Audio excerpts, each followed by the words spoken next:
well, of course, being up 1-0. And of course, we see one replacement, I think, in the Hellborn team here, or in Muatua, right, Neda? I think Rosario was... Wait, was Rosario there last game? Yes. Yes, he was. Yes. Wait. I think they just changed the slots, maybe? I don't know. No, actually, it's exactly the same. Exactly the same, yeah. You're getting old, Dutch. No, they said, like, Ace can join, but that was just because Ace left for some reason. I'm dumb. Never mind. Okay, for now we see Kane, Iker, the Man Shaman, and Forsaken Archer bans. Nothing really special there, I would say, right? Yeah, I think they are banning Forsaken Archer on Esno Sim. They have the first pick on exactly, for the first pick. Forsaken Archer is just so powerful right now because the Null Fireblade is still so oppressive to play against, I would say. Yeah. Like, all your melee strength heroes that you want against, like a solo core lineup, they just get mana drains instantly. So... Yeah, low mana pool. And adding that with Splitfire is just... Yep. It's just so rough, hitting 5 heroes and mana draining them. And I think, in general, like, Forsaken Archer is just a really powerful tri-lane hero, in my opinion. Because of the 800 range on the Crippling Volley. It doesn't really have a positioning requirement like the other tri-lane heroes do. Or like, you know, like a Bensington, it doesn't have to go in like a Bensington.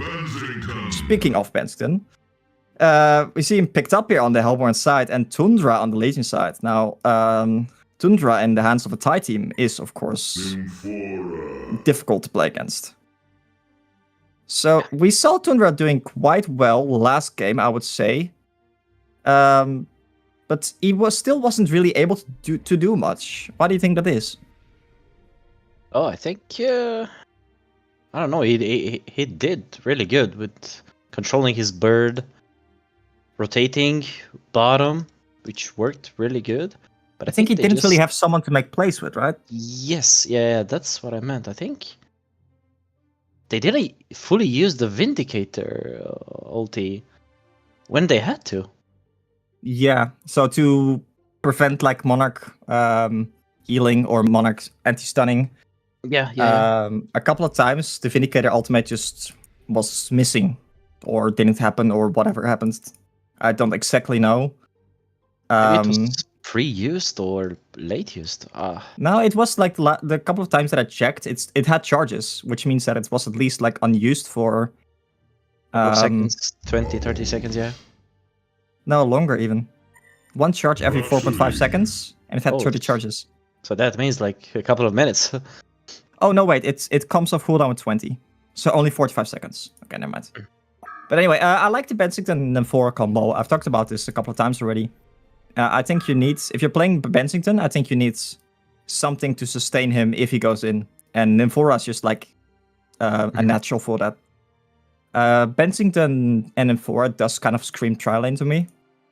Yeah. And they have a Bubbles on the Legion side now, which I think Bubbles can do fine against a tri-lane, as long as there's not a fast stun. And I think you can realistically dodge the Bensington stun. And then Nemphora stun as well, of course. And all three of these heroes actually scream Thai team to me in the Legion side. Yeah, for sure. Like the three heroes that kind of got popularized by the Thai team, which we never really... Well, we saw the Tundra every now and then, but the Bubbles and the Rhapsody were basically completely out of the meta before this point. Yeah. So what would you pick here as the Hellborn side? Oh, as the Hellborn side, I think NG's up. NG is pretty good. Do you need to get something for the Tundra? Like an accursed, as you said before, or maybe an accursed. Looks like we see a Shadow Pick coming from Pollo Boy. Sapphire, and it looks like he wants. I think that's a request coming from Ace right there. Maybe he's like, I want to play this here. I think. Well, yeah, you do need like more carry potential than just in Bensington. Because Bensington as a solo carry always feels kind of bad because you want to play aggressive with that ultimate. But it's also very easy to kill Bensington if he ultimates in. Because it is so well... how do you say it? Like, you know where it's coming. Like, it's good. It's very easily to see that. It's very easy to predict that. And you can just save spells to instantly silence him and burst him down. Or like, if... a couple of times, like when there's a Nomad on the enemy team, you're basically just a flying ultimate activator. Yeah.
All right, ladies and gentlemen, welcome back. We had a little bit of technical issues.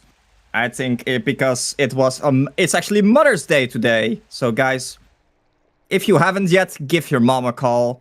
But Paradise did not actually appreciate his mother enough, so his mother pulled the internet plug. At least that is what I've heard from my very, very credible sources. Anyway, for now, Neda, have you called your mother today? Be honest with me. In our country, it's not our Mother's Day. Really? Yes. I thought it was an international thing. No, it's on 8th March for us. Man, that's rough. I feel like an idiot. Anyway, for now, we have both teams actually paused in the well.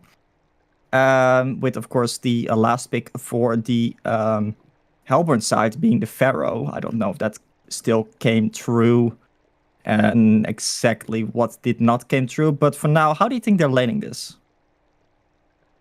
So on the Legion side, I would presume that Lodestone and Bubbles are gonna go top lane.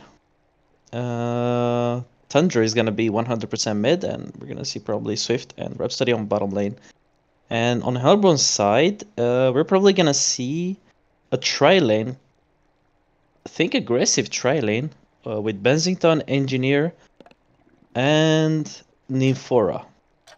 Yeah. So maybe, or actually even Sapphire can be in the tri-lane actually.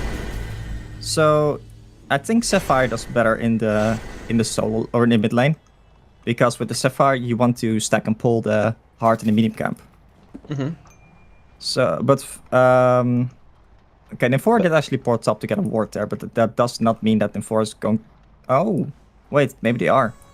So I don't like Pharaoh I don't like Pharaoh that much in the long lane, because Pharaoh is very tanky.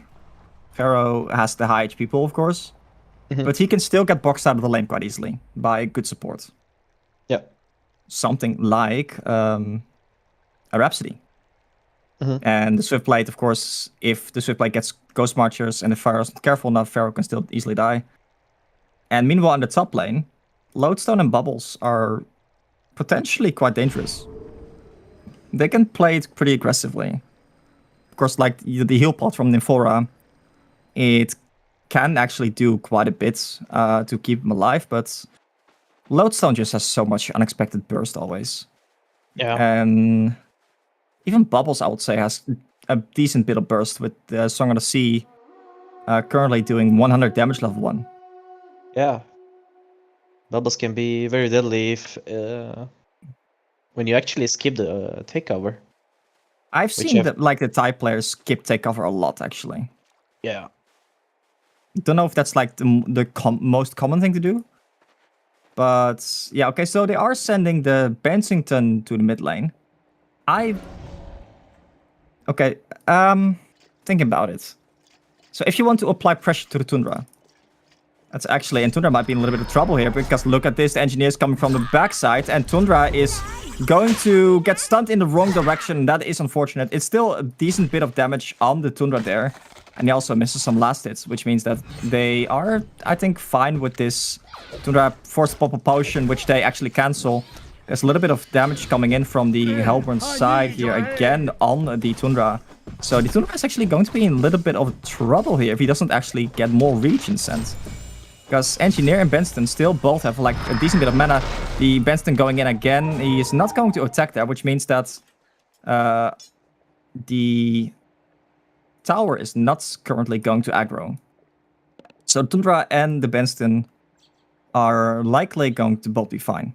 I think the Tundra can be a little bit annoying and like block the Benston, but the Benston can always just eat to the trees there. He should at least like try to cancel the mana potion. But if he's not careful, Engineer can come over and hit a kick and kill Tundra that way. Yeah. Because like one thing that I've always that has always amazed me is that the keg has 800 range, which is just so bloody long compared to like most other like area stuns. Okay. So what do you think Thunder should do here? Auto-attack the Bensington and then try to juke the... You can always dodge with the W. He has the W. Oh yeah, that's actually true. So yeah, he's just going to cancel the mana potion, which is good for him, because there's still a mana potion on the Engineer here. Oh.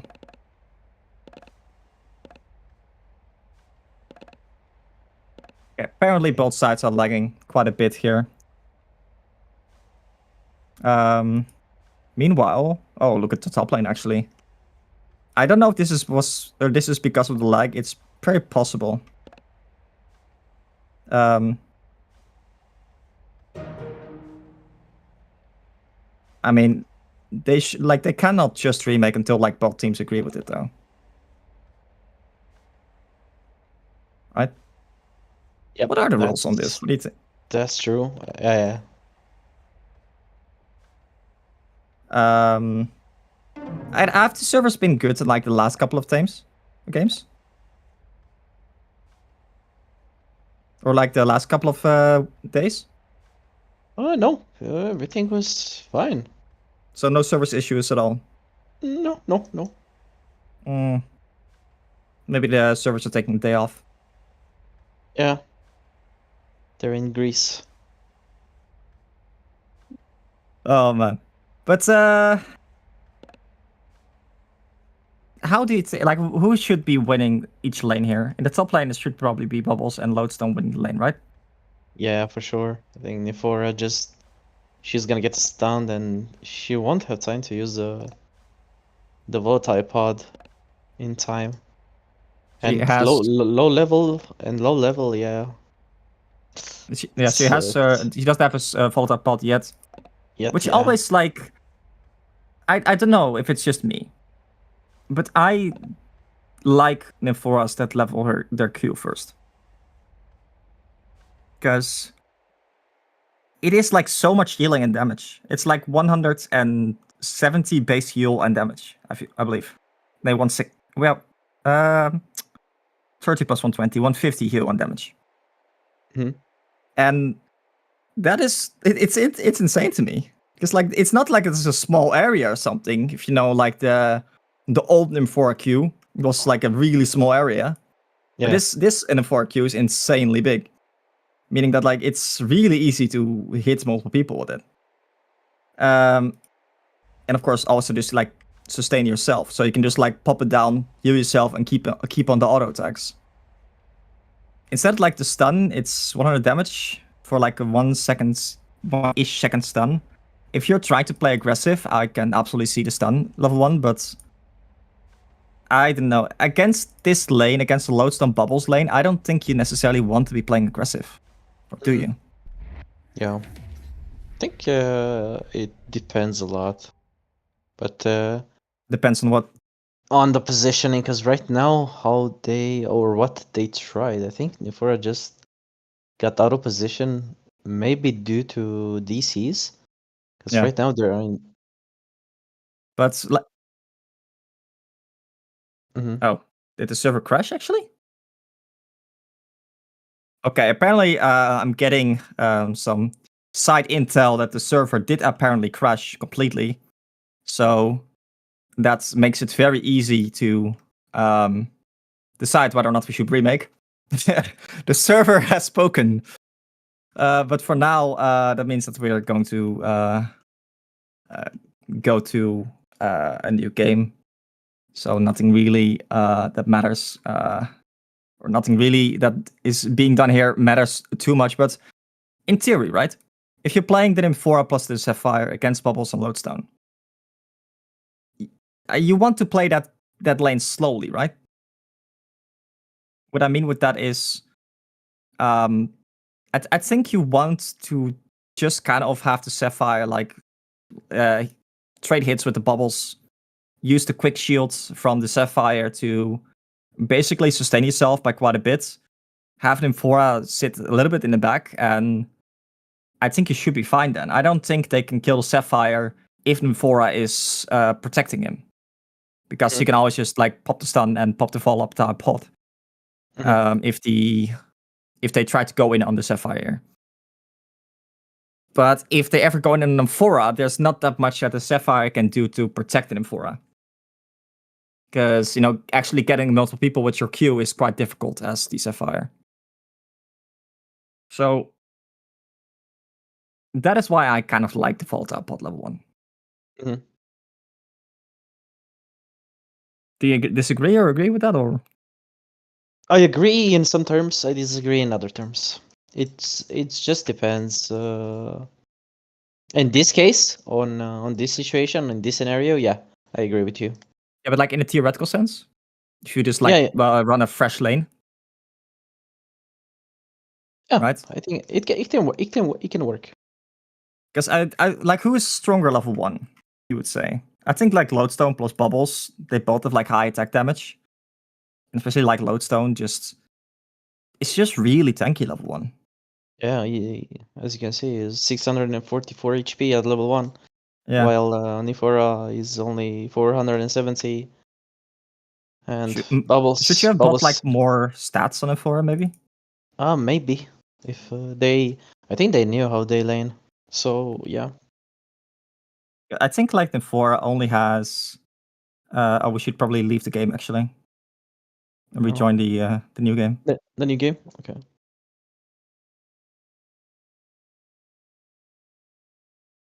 We were left behind there. No one thought to send us a message that the game was remade. I feel unappreciated. But yeah, like the. Oh, what?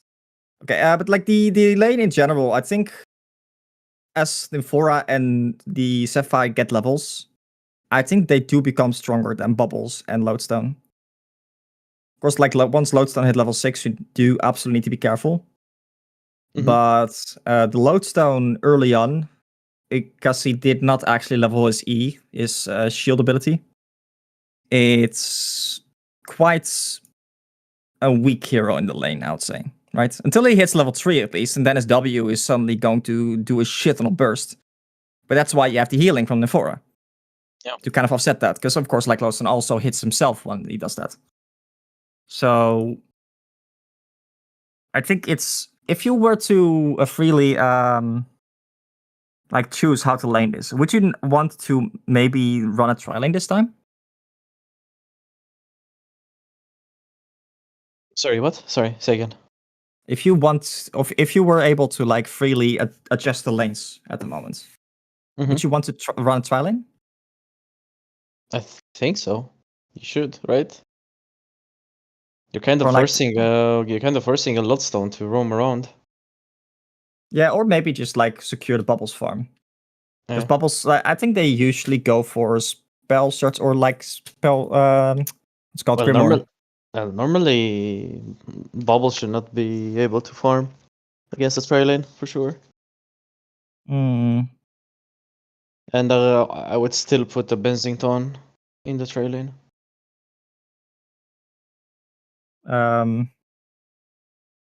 Yeah, so the Benson in tri lane, then the Sapphire in the mid lane, and the Pharaoh in the short lane, right? Yeah. Because I just like Pharaoh in a short lane situation a lot more. Because, of course, like Pharaoh doesn't really have an escape. He has a defensive tool with his mummy walls, but he doesn't really have like an escape mechanism. So if you're under tower range, then suddenly the mummy walls actually becomes an offensive tool as well, because you can trap them in the tower. Yeah, the only downside to the trail lane is that you're gonna put a Sapphire on mid, right? Against Tundra. Against like oh, that's true against actually. like a Tundra and mostly it's gonna be like a roaming Lodestone, so Sapphire might be free food. Oh, that's true. So do you then run the 2-1-2 or 1-2-2? So solo Pharaoh, dual mids, and dual long. It's really hard to say actually. You can start with like a tri lane, on the long lane, and then like have the engineer rotate to the mid lane. Maybe. Or yeah, I think you want the engineer rotating, not necessarily the other guy, Oh no, NG for sure. because you need the heal from the. Although wait, if you're playing against Swiftblade, if you're playing against Swiftblade, you absolutely should have the engineer against Swiftblade. Oh, that's true. Because the turret, of course, like slows the Swiftblade spin, the keg can be used to save yourself from the Swift Blade. So, like, Engineer has always been like a hard counter to the Swift Blade. Or a hard counter, soft counter, but generally like a counter in the laning stage. Because it's just so difficult to kill the Engineer. Yeah, it's basically, especially like it's the same against the Predator as well. Yeah, true. Like, it's also because the Engineer just has amazing stats from the start. If you compare to like Nymphora starts with 16 HP and has 1.7 strength or 16 strength, sorry, and 1.7 per level. Engineer starts with 20 and has 2.0 per level. Like, that just means that you have basically like 100 extra HP. Yeah, it's a lot in the early game. But for now, we're trying to get the new server up. Look at Eston said. Yeah, Aston doesn't really seem too happy at the moment. I mean, like, it's a difficult team to play with because it's a very international team. Of course, we have Polo Boy, I believe, which is Ace, which is from Latin America, I believe. Fulka and Eston are from Europe, but you got from the US of A. I don't know where Rosario is from. I think Rosario is American as well, right? Yeah. So it's just a very like internationally based team. So not only can it, of course, like be difficult in terms of time zones and that kind of stuff, but it's also like finding a good server is an issue on itself, because they're spreading across all of the globe, everyone here and there. But for now, it seems like we are ready to go maybe soon. I don't know. What do you think the rules are in terms of like, should you run? Are you forced like to run the same lanes? I don't think so. I think it is like it is. It can be an advantage and disadvantage, because yes, you saw the enemy lineup, but they also saw your lineup. So it's 50-50, I would say. But to be fair, I don't think you can really change anything about the Noah lineup. Yeah. I think the Noah lineup is set in stone. Yeah, I think the Hellborn lineup has the flexibility. Yeah, they had the advantage of seeing, but to be honest, they knew how. I think they knew how Noah we're gonna lane though. Yeah, absolutely. Like, they should know how Noah was going to lane every time. Yep. Because there's only basically one way you can lane this, unless you want to run. What is it? They had with a Mibble, like they something like Tundra instead of Lodestone, but that doesn't make really much sense. Can you run a tri-lane with like either Bubbles or Lodestone? Not really, I think. Paradise. It's no, right? Okay.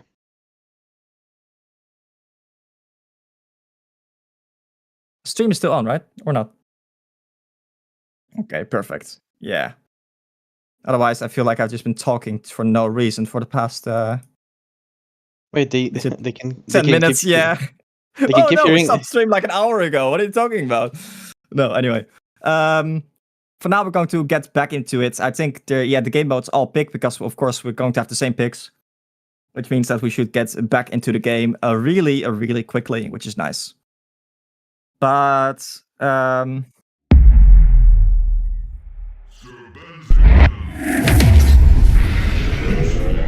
right, so we see the same picks here, which means that the likely see the same lanes from the leading side. Whether or not the Hellborn side is going to lane in exactly the same way is something that we're going to have to see. But the Hellborn side definitely has the advantage of choosing to lane it differently. And it does seem like they're going to lane it exactly the same. Which is a bit... Like, the Pharaoh, I just don't like it in the long lane. Unless like you're playing against a tri-lane or something. Then Pharaoh's fine because he can survive the high burst that the enemy has because of his high HP. But he's not going to be able to contest anything. Yep, it's basically a shooting Torment Soul, trying to get the creep. Yeah, it's like a suicide lane in the true sense, because like you don't even have the chance to contest anything. Yeah. One thing I do actually want to mention is that I like Pharaoh against Tundra, because you can kill the bird with the Tormented Soul quite easily, if you know like where the bird is approximately. And if you shoot the bird with your soul, I think it goes on like an 80 seconds cooldown, if I'm not mistaken. It doesn't say so on the tooltip. I think it's 60 seconds on the bird. Okay, so 60 seconds cooldown, but that's still like quite a big, and that's still quite a long cooldown. I mean, and of course, like the shiver is a huge part of the Tundra's toolkit. Yeah. So locking down that kind of vision is, of course, like potentially huge. For now, we see same lanes, same setup.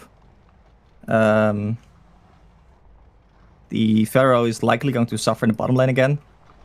The Tundra is likely going to suffer quite a bit in the mid lane once again. Yeah, I'd say like they should be able to deal with the Tundra quite easily, right? Like the Tundra did actually spawn as Corral now and is trying to maybe get some last hits here and there. But at this point in the game, the Corral only has 15 attack damage, I believe. Yeah, only 15. Which means that he doesn't really do too much. Also, you can basically use the Coral just to pull the creeps away closer and closer to you. Oh yeah. Actually, in the top lane, we see them going in a little bit on Lodestone. Lodestone forced to use his Q defensively, which means that they are not going to be able to contest this. Sorry, in the bottom lane, Pharaoh is actually taking a lot of damage. He did buy a Wind Whistle. Oh, what a smart man. Look at him. Swiftblade tried to counter with a Wind Whistle of his own, but I feel like this is my contribution to the HoN scene, right? Smart. Actually, both of them bought a Wind Whistle there, and both of them also instantly sold the Wind Whistle right after.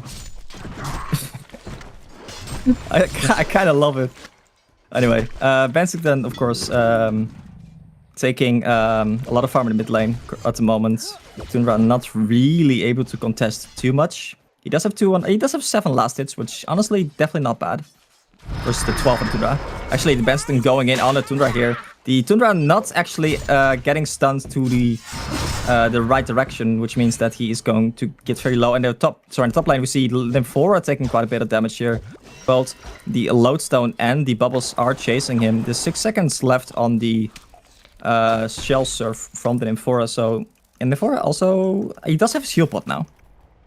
He also has enough mana for it, which means that he's going to be fine. But of course, the heal pot is quite a mana-intensive spell. Tundra in the mid lane actually getting jumped on by the Engineer and the Bensington. That means that the Tundra is likely going to fall. Yeah, that isn't that Tundra. And the Bensington is going to be just fine.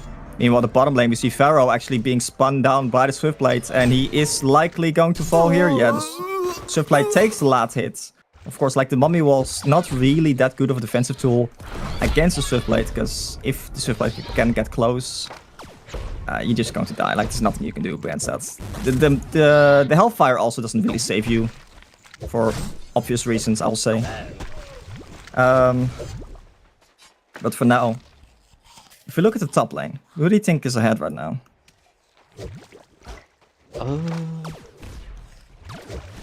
So we see Bubbles with 180 GPM, Lodestone with 120. Oh, Hellborn. Bubbles is not really doing as good as the Sapphire here, right?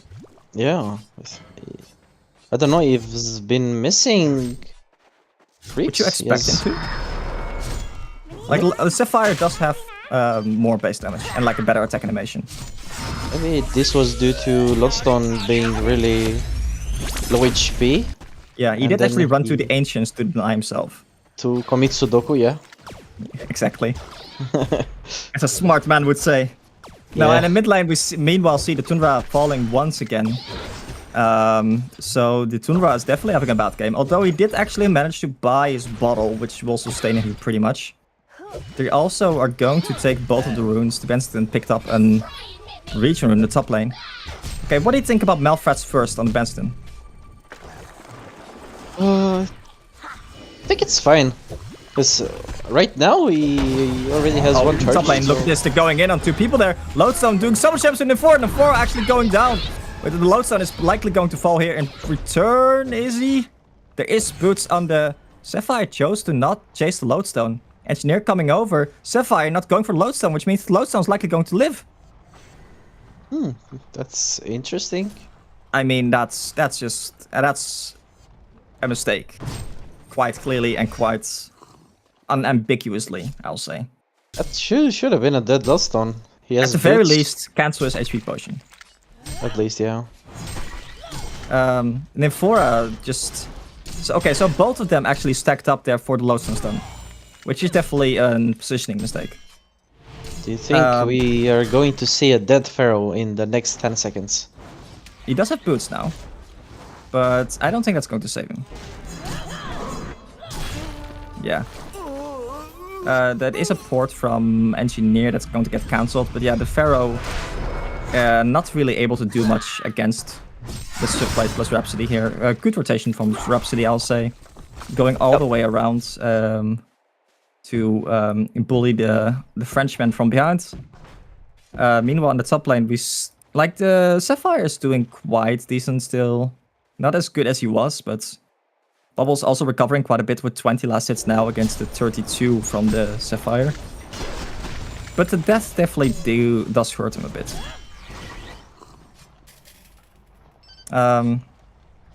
Actually, Benson is quite low here. If they choose to contest this, that means that Benson is likely going to fall, and that means actually Benson does instantly get bursted down. Now Engineer maybe trying to go for the turn kill, but Engineer does have the bottle charges. The Sapphire is not running over to help him just yet. Sapphire is still choosing not to try and help him. Engineer running for his life to try and survive, but I feel like this is... Okay, so this is, I think, what's partially missing from the Hellborn team, right? The fact that the Sapphire is not trying to run over to help his teammate there is surprising to me in a competitive sense. Yeah. Like, do you disagree or agree or? No, I agree. Because like maybe you missed last hit, but if that means that your teammate survives and you get a kill potentially, that means you should take the risk and move. I think Bubbles could have died there when he was chasing. Absolutely, because he used his Q to like chase the Engineer there. Yeah. Which means that he was like in an awkward spot. Yeah. And it's not like Sapphire is like a Dark Lady that needs a cleaver to farm or something. You know? Or like a Moon Queen. Sapphire is a hero that you want to play aggressive. And just oh, actually Bubbles has no more mana right now. If he places the shard in a good position... Oh, why did he not do anything there? Sapphire even has the ultimate. Okay, meanwhile in the mid lane we do see the Tundra go down. The Rhapsody is there to provide some backup, but it's not going to be enough actually. Benston is going to be fine. Bensington currently 2 charges on that Malfrats and Steam Boots. Which means that he's going to be more than fine. Lodestone scouting out the triple stack. They do see that. Ooh, Lodestone mid? Oh, yeah. Oh, that's a good reaction from the Lodestone actually. Lodestone not quite able to finish off the Benston there. Actually, the Lodestone might be in a bit of trouble now. But there are 2 people here from the Legion side. The Lodestone bursting down the Bensington. Benston is going down. The region was not quite done regioning him yet. The shards from the Tundra finishing off the Engineer there. And that is a 2-for-1 turn. And in the bottom lane we see the Pharaoh die once again to the subplates. The Pharaoh not really able to find his spot in this game. I think that is partially just because of how they set up the lanes. Yeah, I think I agree. It Like, could have been... The Pharaoh was the last pick, right? Yeah. Was there really nothing better that they could have picked? Something that with better escape mechanism could have been better. Lodestone would have definitely been good, but I think Lodestone was picked up already. Yeah. Or maybe they should have picked up Lodestone in the second round of picks. Yeah. Because Legion will add first pick. They picked Tundra, right? We picked Tundra, and then it was and Nymphora, I believe. Nymphora, yeah. Then Sapphire and Engineer. I don't think that the Thai players play Engineer that much. Yeah. They could have left Engineer on the last pick. For sure. I think they do play Lodestone quite a bit, if I'm not mistaken. Mm-hmm. They do. Because they also already had the Swiftblade picked up. I think the last pick was... Oh, no, wait, did they? Was Swiftblade last pick? Don't quite actually remember, because the game was remade, so we can't watch the... Yeah, actually, oh, so in the top lane, meanwhile, Lodestone goes down. Bubbles does snatch the rune there. And Swiftblade picking up an illusion rune, but when all said and done, nothing really important happens. It's like the Lodestone is only worth 200 gold at this point. Pharaoh actually missing an ultimate in the mid lane. On the Pharaoh, Benston had ultimate ready as well, so that's actually quite unfortunate for them. Because that was very likely to be a Tundra, or dead Tundra if he hit that. I do believe there was some frustration on the Hellborn side here prior to this game starting. So, because Vulka is usually, the Pharaoh here is usually quite a consistent player. I think that is one of his strengths. Actually, Engineer trying to set something up in the bottom lane, but there's zone people there actually. There's the Engineer ultimate going down. Benston went in here on the Swiftblade, but Swiftblade actually got everything up. Here, the Tundra ultimate on the Benston. Benston is going very low. Rhapsody is surviving with full HP almost. The Swiftblade still has, sorry, doesn't have his ultimate up. But the dog is still up, and that means that the Sapphire is likely going to go down here as well. That is 4 people dying for 1, only the Lodestone. And I will say they predicted that, like very clearly predicted that move from the Hellborn side, because Lodestone was ready, Bubbles was already there, and Tundra was smoking over. So I don't know if they saw the M4 report. I don't know if they saw, they saw the Engineer rotation maybe, and it was quite clear that from the way that the Engineer was playing that they wanted to do something bottom. But that is just very good map awareness, I'll say, from the Legion side there. Yeah, that was good coordination, talking about what they should do. They rotated super good, resulting yeah, but it's predicting, right? Because that's a difficult thing to predict, like an M4 plus a fire gank. Yeah. I don't know if they do this a lot. If they do it every time, for example, you know, the moment they get 6 and 4, port to the long lane and make a play there. If that's the one thing they always do. Oh, and look at this. They saw Bensington smoke up here on the ward that they have here, right near the side shop. Or the observatory, I should say. So... See, they're going in. Tundra in quite an awkward spot. Tundra is going to pop the invis, but they do have a rev ward actually. Tundra is maybe going to be fine. Tundra is living. No, the Tormented Soul sniping the Tundra there was otherwise actually going to be fine, because I think the stun missed or something. I'm fairly certain one ability missed. I'm not sure which one though. But they're not really addressing the Swiftblade. Yeah, so Swiftblade has... Oh my god, now I see 640 GPM. Yeah, so he had a completely free jungle. He has a free lane, he pushed 1 tower. And he has 5 kills, I think 4 of which, or 3 of which are on the Pharaoh. Yep. That's a lot of farm. And it's just, in the top lane, actually, the Benston is going in very aggressively. Lodestone is gonna go down quite decisively there. Bubbles now alone here. Pharaoh is ready to maybe try and make a play on this Bubbles here. I don't think he can really, though. No. If it was showing mid lane. Oh, look, Rhapsody and Swiftlight are rotating over. They want to make something happen. They have good vision on the Ancients there. There's no vision from the Hellborn side here. Tundra going in on the Engineer. The Engineer and Benston both get their stuns off, but that means that is a very big mistake because the Swiftlight is there. Benston is going to go down. The Engineer went down right before that, and that is just a very good team coordination from the from Legion side here. The idea was good, right? Get the keg off before the Tundra gets his abilities off. And they kind of did make that happen. But not quite. Because the Swiftblade was there to provide support. Mm-hmm. And also, I noticed the Engineer does not get a single point in his turret. I don't agree with that, especially I was actually wondering when they played mid lane. He was not scaling the turret. Going down the top lane because against Sapphire plus 4, that's a good gank. But sorry, go for it. Yeah, so they were playing against the Tundra mid. Oh yeah, you should get just level 2 turret then, right? Yeah, for sure, because I think they missed a kill before the game was remade. I don't know if you remember. Yeah, I do. But that was when he was level 1. Yeah, but after they tried again. And they missed the kill then. But I know the game was remade, but you have to think about it. If it didn't work first time, maybe you should try another plan. Right? Yeah. Like, I like mines, of course, but mines do lose their value against, like, the bird, the Tundra bird, for example, because the Tundra birds can just scout out whenever you're mining.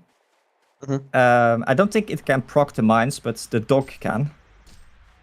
Or can the bird proc the mines? I can't answer that because I have no idea. Okay, so we're gonna leave that up. We're gonna leave that ambiguously. Or ambiguous, I should say. But I don't it's think at least like easy can. to scout out when he does. Yeah, but I don't think the bird can trigger the mines.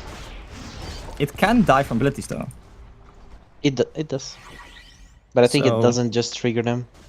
Okay. It's basically like when you're invis. Yeah. And you see somehow the mines, you know? Yeah, the mines don't aggro. Yeah. Yeah, okay, that makes sense. They are actually invis here in the Benston, but there's a Rev Fort there, which means that they're going to see him, which means that Benston is going to get initiated by the Tundra. There is a Sapphire ultimate, which may actually save the Benston for now. But there are a lot of people here from the Legion team ready to pounce. The Engineer does not have a turret, so that means that the Swiftlight is just going to kill him there. Like in that situation there, the turret would have been very, very useful, I would say. Yeah. Because for the not knowers, the turret actually slows through magic minting. That is why it is so good against Swiftlight. And the push also goes through magic minting. So I think it's a physical push, right? It's a physical push. Anyway, for now, the odds are definitely in favor of Legion side. Legion side also, as I see many of the Thai teams do very effectively, they pressure. They pressure when they have the advantage. Mm-hmm. What should you be doing as the Hellborn side here?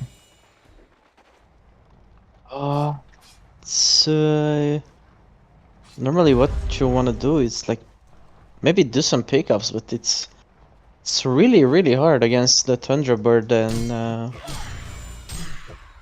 the high pull HP on all the heroes. Okay, Tundra has some HP.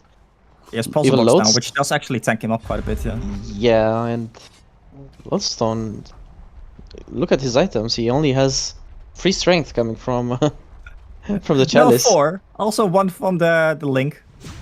But yeah, that's the power of Lodestone. Lodestone is just a tanky bloody motherfucker. Yeah. And they do actually get a kill on the bubbles there, which is very good from them.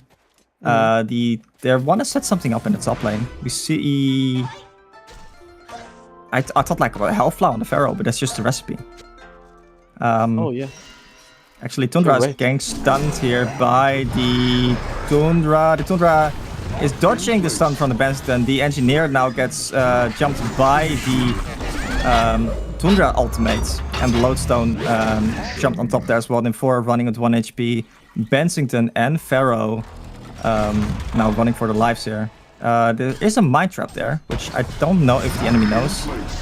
Swiftblade running into the mines. The Rhapsody PK ultimate, but the Swiftblade was already spinning, so that means that... Oh, that is some awkward coordination there from the Hellborn team.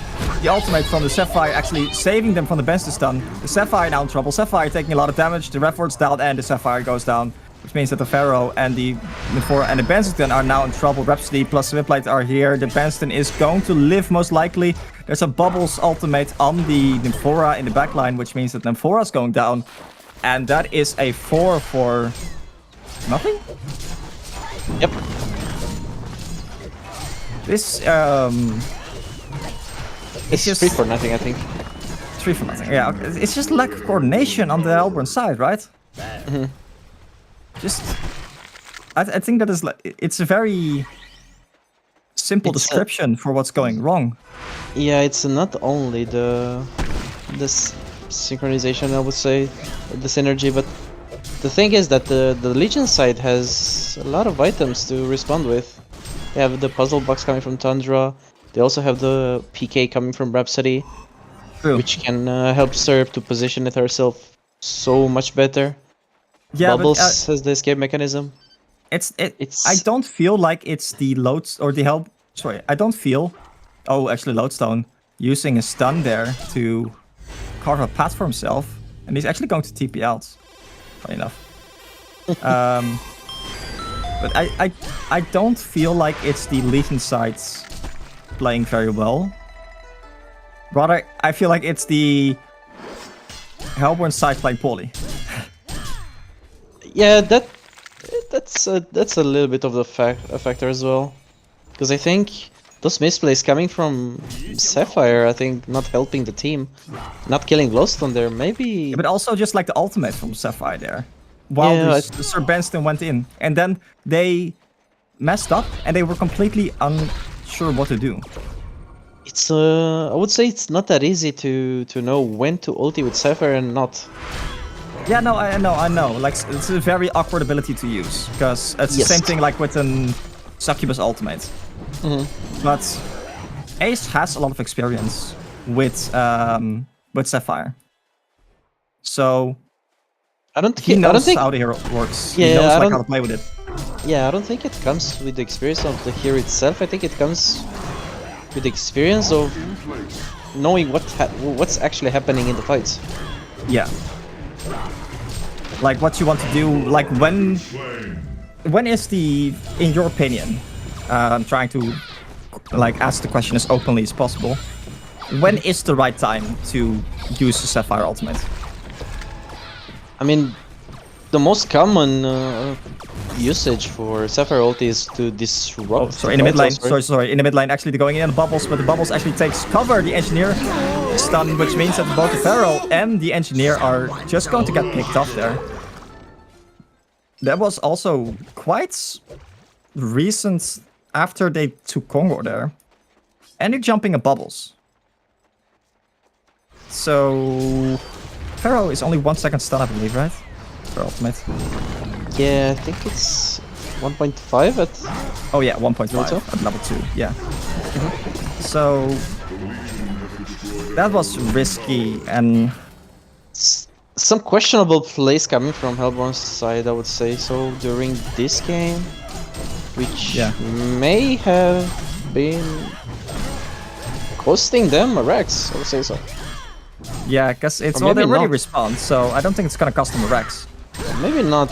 Maybe it's gonna cost them the game per se, I would say so. Because right now they're on they're playing from behind. Like, it's 13k gold advantage, and Swiftblade is just gonna farm and farm more and more. Yep. And Benston is not the hardest carry, right? Benston is like always more a semi-carry, in my opinion. He does actually pick up the Shrunken Head, which is good for him. It's good for him, but doesn't help them to try to decrease that disadvantage in the gold. But like Benston is just a difficult hero to play this game. It is. Because they have you don't really have a good target to jump. They have a swift blade, which is hard to jump. A bubbles is hard to jump. Lodestone get out relatively easily. Lodestone also picking up a Sham's headdress here, by the way. And that also means, actually Engineer trying to counterward here, but Engineer is basically very close to 5 people, which means that the Engineer is just going to go fall down. And they're going to do Kongor here on the Legion side, which means that's going to be a token, right?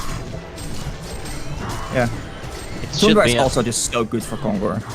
It's amazing. They do have 55 seconds. Unlucky, the snipe not going through. I believed in the Pharaoh snipe, but I was wrong. Yeah, right now... they need like a health file on the Pharaoh to properly kill people. Yeah, and Pharaoh is relatively... not close. Yeah. Not close to Hellflower. So he basically needs another 2.3k gold for that. Which is a lot in terms of Pharaoh. Yes. Right now, he can't really farm on lanes. You have to question, like, whether Pharaoh was actually a decent pick this game. Because they picked it as the last pick, I would say. Or I believe. They probably picked it Yeah. either for just catching the heroes. I don't think they picked it necessarily for the lane itself. Which I think is a really big mistake. 4 heroes. Or you saw 5 heroes from the Legion side, actually. Because Legion side had first pick. Yeah. So they picked 1, 2, 2. Which means that you saw Bubbles and Tundra. You saw Rhapsody and you saw Swiftblade. The only one that you can actually kill with the Pharaoh is the Rhapsody and the Tundra. Because the Bubbles, the Lodestone, and the Swiftblade are fairly unkillable by the Pharaoh, even if you set up properly. So if that's the information that you're working with, that like picking a Pharaoh in that situation seems questionable. Now, of course, it can also just be a comfort pick because we know that Pharaoh or Sword of Fulka is a very good Pharaoh player, and he often does like a lot of work. But the moments I've seen him do a lot of work is when they have a hero they want to catch early. Like a Forsaken Archer, a Moon Queen, something like that. And then the Pharaoh can more easily set up against those heroes and also maybe get a barbed armor in the late game where the enemy range carry just kind of kills himself. Yeah. On the barbed armor. Actually, the Tundra goes in, but he gets stunned actually by M4. That means that the Tundra is likely going to fall. No, yes, he's going to fall. The Rhapsody ultimate gets cancelled there. The Benson also went in. Swiftblade now in the middle there, doing so much damage. Benson then instantly going down. There Bubbles in the backline with the 2-man ultimate. Engineer and the Defora both going down.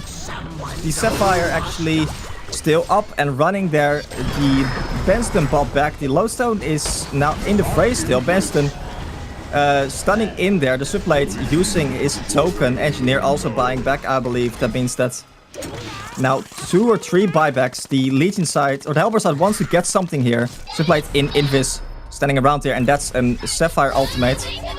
The Swiftblade gets stunned actually there by the Sapphire, and the Lodestone now in the middle of it.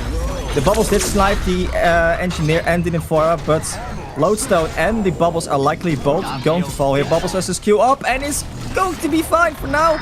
Benston missing the stun. The Pharaoh rocket is likely going to scout him out, and Pharaoh snipes the Bubbles. So all in all, that is actually a 5-4-5, I think. Yeah, I think Hellborn team bought back 3 buybacks. Yeah. So Eston's the Benston, Engineer, and Nymphora. Yeah, and the Engineer. So it's 2 supports that bought back, which is not the biggest problem. Benston buying back is quite unfortunate, but it is what it is. However, they do kill the Swiftblade. I think it was pretty worth it. They do save the Rex, and they actually get... look at this, by the way. They're going in on the Tundra here with the Nymphora port. The Tundra gets actually pushed to the other side, but that's actually a good Pharaoh ultimate catching the Tundra there. I think they saw him push out the bottom lane and just instantly went in with the Nymphora port. So I think that may have been the first good usage of the Newerth port this game. I think this may have been the first good team play made by Hellborn, actually. It's very fair, yeah, absolutely. Benston might be in a bit of trouble because Swiftblade is smelling blood here, and the Benston is trying to get out. The ultimate from the Swiftblade means that the Benston is going to go down there, and that is Benston down for 50 seconds with an exposed Rex. Middle tower finally goes down. Yeah, that was a great usage of Dust, which I know you love. Man. Like, it's only European teams that are allergic to Dust. Like, the Thai teams know what they're doing. It's the Europeans. Dust phobia or something. Anyway, they are pushing top tower. They did actually get the middle tower, which is nice, of course, and Tundra was still dead, but he's running over right now. Also, Tundra has like a big potion in his inventory. I just noticed. Huh? Oh, Swiftblade actually going in very aggressively. The Bubble's ultimate right on top. The Sapphire is trying to do a little bit of counter damage. Swiftblade actually picked up an PK. Swiftblade is taking so much damage. Swiftblade goes down. Benston did actually use the second buyback. In the backline, we see the Tundra actually sniping the Sapphire. Now the Benston is trying to do something, but there's so much damage coming out of the puzzle box, and the Tundra and the Rhapsody in general are just very bloody tanky. The Benston goes in on Tundra. The Tundra is going to go down. Rhapsody PKs out, and means that the Rhapsody is very likely going to be fine. There's no spell that can quickly catch up to the Rhapsody there. And yeah, the tankiness of these supports is preventing a lot of like kills for the Hellborn side, because this Rhapsody is 340 GPM. Yeah, he's looks like she's been working towards her shrunken head, looks like. Yeah, actually, he's gonna have a shrunken pretty soon, likely. Yeah. But also just 1500 HP. Oh, look, there's a Newerth port to the ball. No, they cancelled. Ooh, why would you cancel? Maybe it was a misclick. We don't know. I do know that if you have save teleport turned on, then Fora does not count as a teleport, so you can still like cancel that normally. And Lodestone not actually going for something like a PK is also a bit questionable to me. I like the Shaman's Hat just because it sustains yourself, but you do definitely need a PK on it hero, right? Yeah, for sure. Swiftblade taking the rock to the face. I'm surprised I don't see like Sinners on the Swiftblade. I think that is like the common build these days, right? Yeah. Or at least I'm actually curious that we don't see not even an Abyssal on the entire team though. In both teams. Speaking of it. Actually, Swiftblade going quite low here to the Ape. Ape wants blood. Is it? No, it's not going to be enough. Unfortunate, man. Someone needs to give the Ape some love. Oh, we do actually see a Hellflower on Pharaoh. on Yeah, Pharaoh. so where it was actually a 14k gold leads about 5 minutes ago, they've worked it down to an 8 minutes. Oh, actually, they're going in the bubbles here with the Hellflower. They're making great use of that Hellflower, and that is a very, very good pickup. Yeah, as we saw, like the moment they get the Hellflower, it's suddenly so much easier to actually get the pickups there. And Benston may be trying to go for more, but they're not quite able to. Meanwhile, Swiftblade and Tundra were in their base. There's also some very good warding going on from the Hellborn side here with a very deep ward on the medium camp there. Which is basically putting a lot of pressure on the Legion side here. They should pick up on the fact that it is warded like soonish, so they can probably counter ward it then. And for now, I think they're just trying to set up for Kongor. Because of course, since their Kongor just spawned and died, that means that the enemy Kongor is going to spawn within a minute or two. Oh, actually, Engineer picked up Sinners.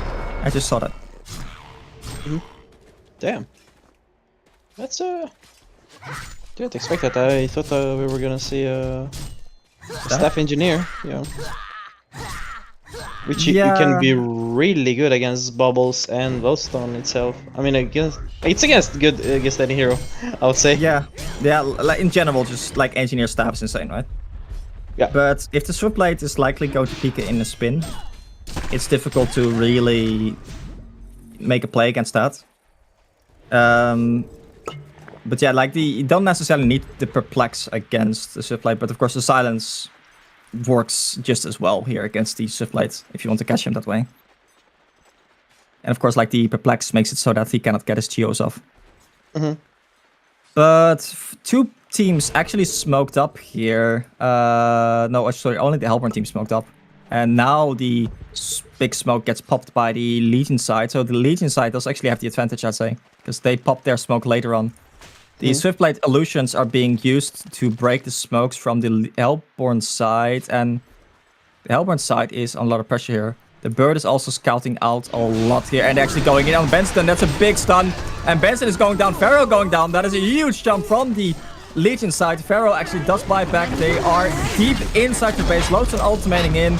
Engineer ultimate, not really getting much done. Swiftblade very deep inside base, but there's no rev ward or anything there. So the counter initiation is lacking, to say the least. Yeah, don't think Hellborn could have done anything better there. Because the bird just gave the too much information of them. A lot of vision there. Yeah. You could argue the Pharaoh should have tried to snipe bird with his Torment Soul. Yeah, but I don't think they had any information of where the bird is. Maybe. Oh, I just noticed. So the engineer turrets did actually push the Shiver, but it didn't do damage against it. Okay. Actually, I thought it would like kill it, but apparently not. Oh, and there you go. There, the bird goes down finally. But yeah, there's no nullstone or something on the Swiftblade, so Pharaoh ultimate plus Health Flower should be a dead Swiftblade. In theory, yes. Rhapsody does have Shrunken now. So maybe it's not that simple. Yep. Also, I think the Sapphire needs to be in position for that to happen. Because otherwise they might lack a lot of damage. Oh, Engineer mines going off on both the Tundra and the Swiftblade. Swiftblade going quite low. Is this the moment where you want to do something? Ooh. Tundra is... Tundra still has the big potion. Give your potion to the Swiftblade. Do it. He's holding on to that potion for dear life. I think a 4 ultimate in the enemy jungle. Meanwhile, they're going to the top lane on the Engineer. Engineer is trying to push out the top lane, but to no avail, really. Legion side is just playing around that area too well. And another big smoke from the Legion side here. Of course, you can just stack up the smokes. And they are making a very, very good use of those smokes. Look, a very deep ward inside the base here. And they want to go on the Benston. And they're jumping on the Benston. And Benston instantly getting bursted down there by the Legion side. The Legion side was already the counter initiating on the bubbles. At least trying to... Pharaoh getting stunned quite a bit. The Bobby was locking him inside with the Swiftblade. There's not where you want to be. Lodestone and the Swiftblade managing to burst down the Pharaoh as well. But once again, a very good initiation on the Benson there, and Sapphire trying to do some counter damage here to the Rhapsody and the they did actually get the bubbles there, but now the Sapphire's in a lot of trouble. Sapphire goes down. Swiftblade's auto attacks just doing way too much work there, and I think that might be game.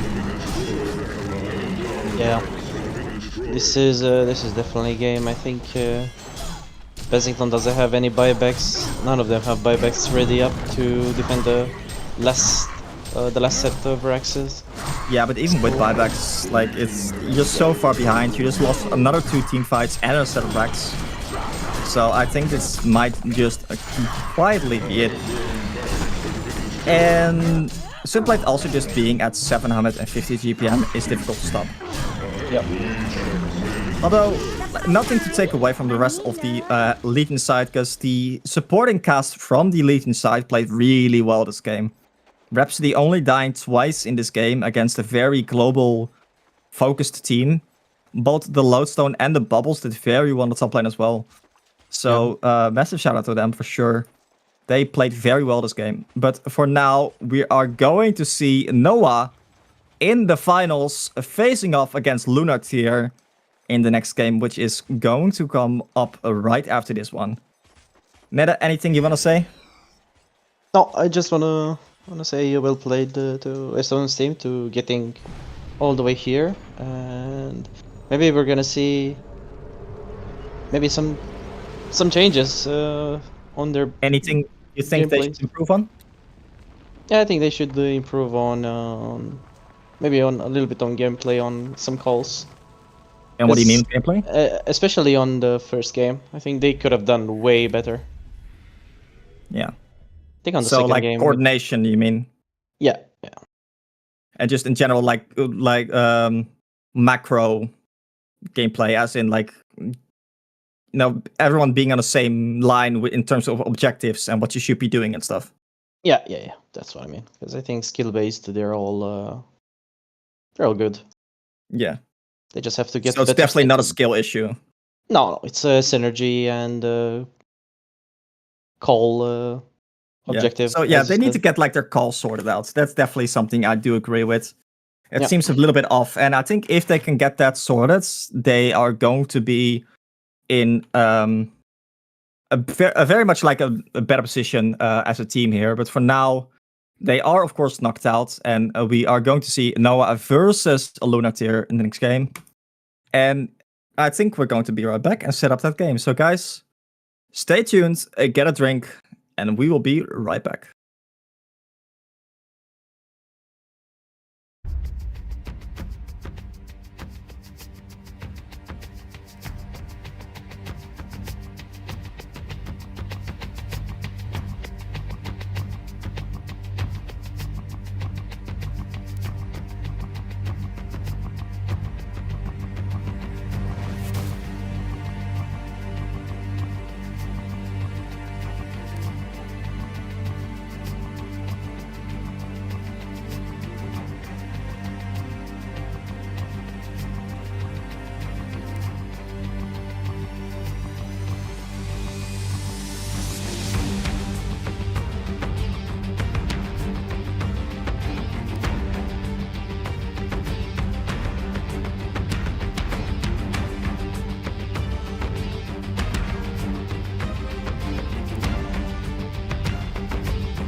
Ladies and gentlemen, welcome. We have the Paradise League HoN Awakening Tournament number 3, the finals, with Newerth here in the Legion side and facing off against Noah on the Hellborn side. I'm HoN and I'm joined by Nede. How's your pina colada, my boy? I just finished it, got a coffee and ready to cast some good games. Do you really need alcohol to cast with me? It's a pina colada it's a pie actually. It's not Wait, I thought it was like... Am I dumb? Pina colada is a drink, right? It is a drink, and also it was a pie. It looks like I bought from a store. So okay, fair. Back to like game. Less important stuff. We have Newerth here on the Legion side versus Noah on the Hellborn side. We just saw Noah face off against... What was their team name again? Mohatua. Where they beat Mohatua 2-0. So they definitely deserve to be here. And of course, Newerth here, I think they've been undefeated in this series. Although, don't quote me on that one. Yeah, but for now... They did win the last tournament. And this series, I think they haven't lost a game, I think. If I'm not mistaken, yes. Yeah, so they've definitely been very dominant in their matchups. But for now, we see bans. Bubbles, Calamity, Geomancer, Tundra, Lords of Force, and Forsaken Archer. Is there anything that sticks out to you? So, looks like... I haven't seen a lot of Lords of Force bans, to be honest. I think that's the one that actually catches my... Maybe the Corrupted Disciple. Maybe that's towards the Rampier, I think. He's the Corrupted Disciple player, if I'm not mistaken. They run like Corrupted Disciple on a Suffer lane, right? Yeah. With like a 2-1-2. At least that's how I remember them playing for sure. Now, two heroes that also caught my eye as not being banned is one, of course, Deadwood. Deadwood, a very powerful hero right now. Even against like some like Corrupted, it can do some bloody work, right, with that ultimate and the grasp.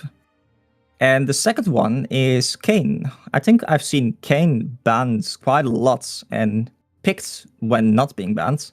Yeah, and also Icor. I don't know if either one of these teams is like if they like Kayn as a hero, if they pick it up a lot. But I do know that Icor is actually picked up by both teams a lot. So, do you think either one of the teams wants to ban Icor here? I do see a Kraken and Corrupted Disciple, and I don't think Hellborn is gonna go for the Icor. Maybe they're thinking about a Rhapsody itself, maybe. Against the Kraken, I always liked the Butterfly, the Monarch. Butterfly, yeah, the Monarch. Okay, so Icor and Kayn actually getting banned, and also Grinex getting banned. That's not a hero we've seen a lot being picked up by the Tide players, actually. Yeah, they do have the Vindicator, so it's gonna be a little bit awkward for Hellborn to think about what they should pick. Yeah. So I think they will take their time to think about it. Or maybe they're just on another level and they already know. Who knows? To be fair, like, I do believe that these teams have experience of playing against each other. Yeah, for sure. They're from the same area, right? Yeah, they've been screaming it. What did you say? Sorry? They have been screaming against each other for some time, I think. Okay, yeah. So they definitely know each other's comfort picks. So there's probably a lot of like thought going behind these bans and these picks. With, I know from experience, like when you're playing against certain players in competitive settings a lot, you know which heroes they like to play and which heroes they don't like to play. And that often just leaves you like an extra ban in some situations. But this is, of course, something to think about. But for now, I think you do need like a defensive support for the Soul Reaper, right? Mm-hmm. So what defensive support really comes to mind for you? All I could think about is maybe Monarch, as you said. Maybe a Pearl? Pearl could work. It is really hard to play Pearl against the Vindicator. That's for sure. Engineer, it's not really that defensive. You also have to manage Shaman up still. So it looks like gonna be Rhapsody, which I was right about my first pick. And so they do have the Deadwood, which is gonna be like the position 2, maybe. I think it's gonna be on mid. So right now they're searching for Lodestone, really? Okay, I I think feel like Lodestone and Deadwood are the same kind of hero. And I also believe both of them get kind of hard counted by Vindicator. yeah. Unless you go on Vindicator first. Yeah, but they need PKs before that. Yeah, that's true. Which is, of course, like the big issue with those heroes. Not being able to jump before you get a PK is kind of a rough situation to be in. It's the same. I've seen like B Pro comes to mind when they picked like a Kraken, Behemoth, and Pebbles in the same team, and all three of those heroes require a PK, and it took so long before they could actually start making plays. Maybe they were using Pebbles as a PK for another hero. Oh, only Duder can do that. Yeah, the poor man's PK. I believe in it. No, but Engineer actually being picked up by Lunatir here. I like that a lot, actually. It's a very aggressive team, and it seems like they have a solo core Corrupted, which is not really late game focused. Although, so a dual core, if you count the Kraken as a core as well. Yeah. Which I think you can these days. Right? For sure can, yeah. With the Diamonic staff can be really, really strong, I think. Yeah. So the staff, especially on Kraken, can do a lot of work indeed. And there's also not the biggest carry presence on the Hellborn side with just the Soul Reaper for now. But if they want to secure the late game, they can pick a more carry-ish hero. And I think that is... What do you think about that pick?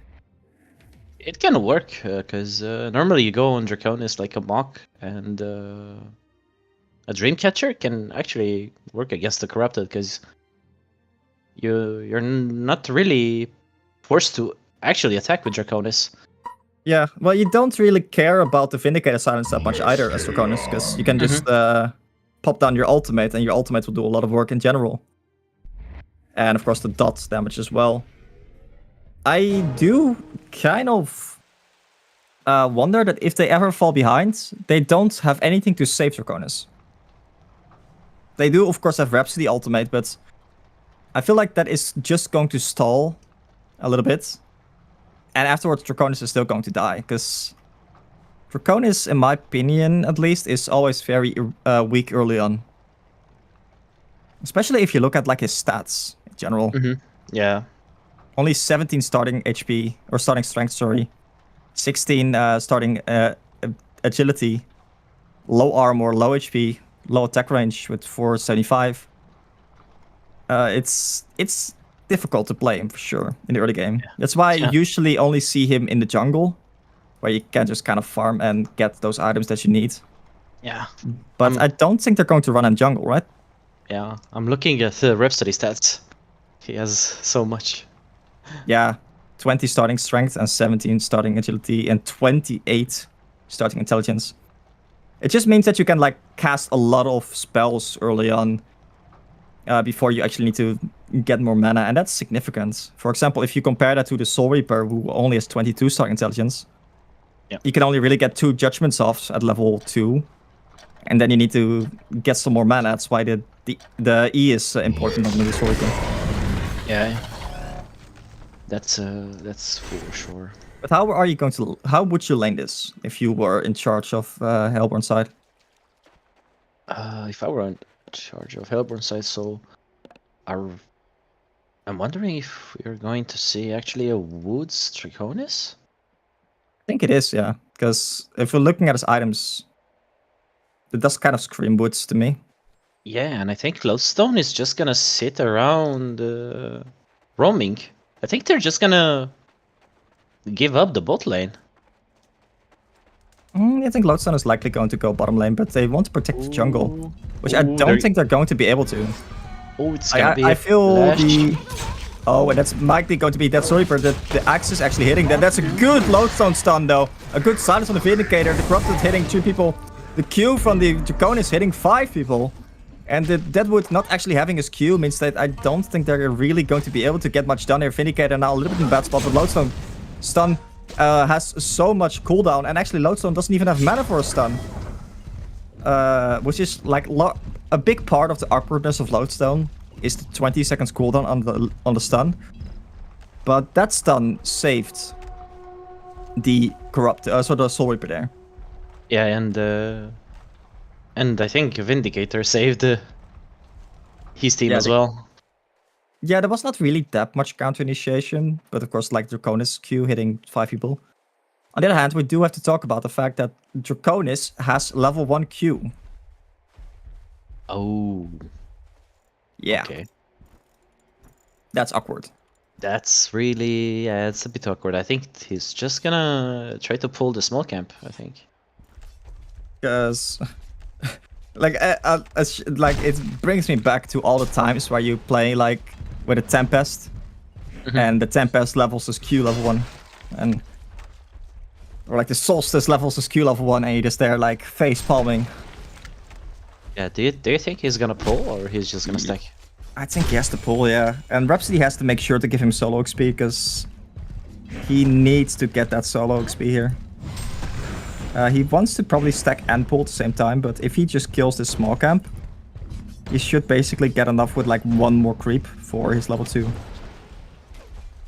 But it's still going to limit his farm by quite a big margin. The Legion side did not actually manage to get any blocks off in the Hellborn camps or in the Hellborn jungle. But maybe they figured like after they went back, well, the Draconis leveled his Q, so he's not gonna farm. Yeah, this is gonna hurt Draconis so much. Yeah, it actually is, because it's gonna delay like everything he has by I think like a minute or 2. I think 2 minutes. And that is going to snowball, because he's still level 1 at this point. He should get level 2 from this. But he also just doesn't have any stacks now. I think maybe he should have just let the Rhapsody stack the medium camp. And stack 2 other camps and make sure that like you get triple stacks up as soon as possible. So you can farm with that. But for now, the mid lane, let's see how that's going. The Kraken is a little bit behind the Deadwood. Deadwood actually being quite a bit ahead here because he has an entire wave extra here to farm. And he is... How much is he ahead? 8 versus 15. Do you think that's expected? Sorry, we have to give it a check, so yeah. 16 versus 9. Yeah, I think Kraken missed a little bit. Maybe he did some misplays and stuff. But I was watching. Who do you think is favored? I think it's a little bit of Deadwood here favored. At least like until Kraken gets level 5. Yeah, right? Level 5, yeah. If Deadwood plays kind of aggressive against like he is right now, I think he might secure his way to up like level 6 first, and that can be a kill because Kraken would not do anything until he's like level 6. Not even when level 6. Deadwood did not actually get his buckler. I think I like it. He went, I think, with the ring early on. Yeah, he's gonna go towards the Lex Talion. Is like super fast, so a level 6 is gonna be a short kill. I would say so. Yeah. So the Kraken did pick up the, what's it called? The shields, the protected talisman. Oh, and the top lane, actually, they used the keg to try and catch the Soul Reaper, but the Soul Reaper actually dodges the keg there. So the Soul Reaper is playing so aggressive, and they want to go again here on the Soul Reaper, but the Rhapsody is already rotating over here to provide some support. So this Soul Reaper is playing so ballsy, and I love it. I love it so.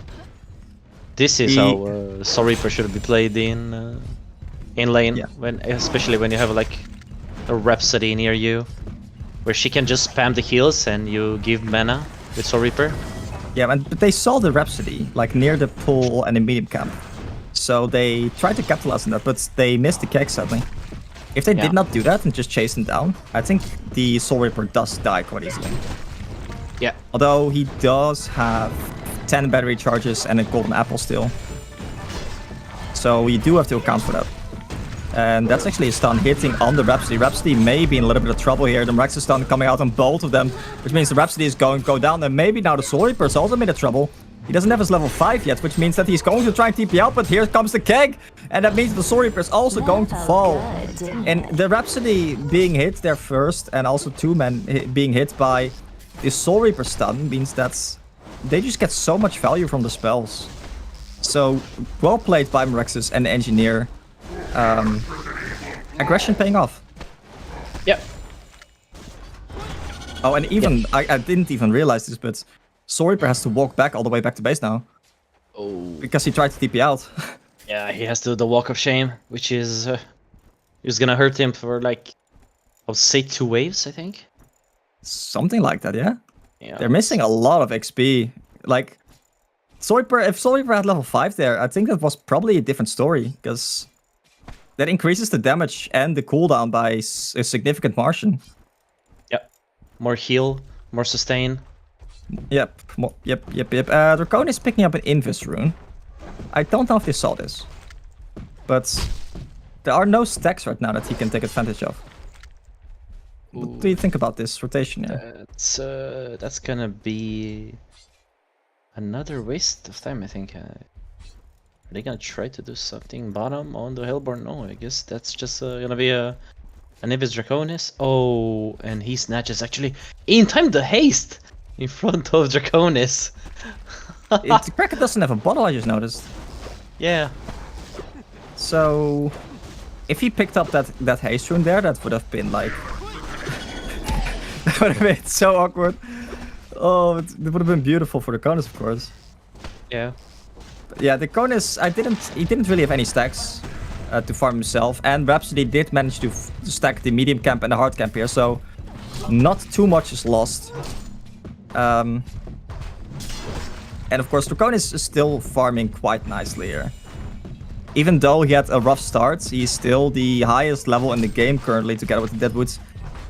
So, Draconis, when left uncontested, is of course just a farming machine.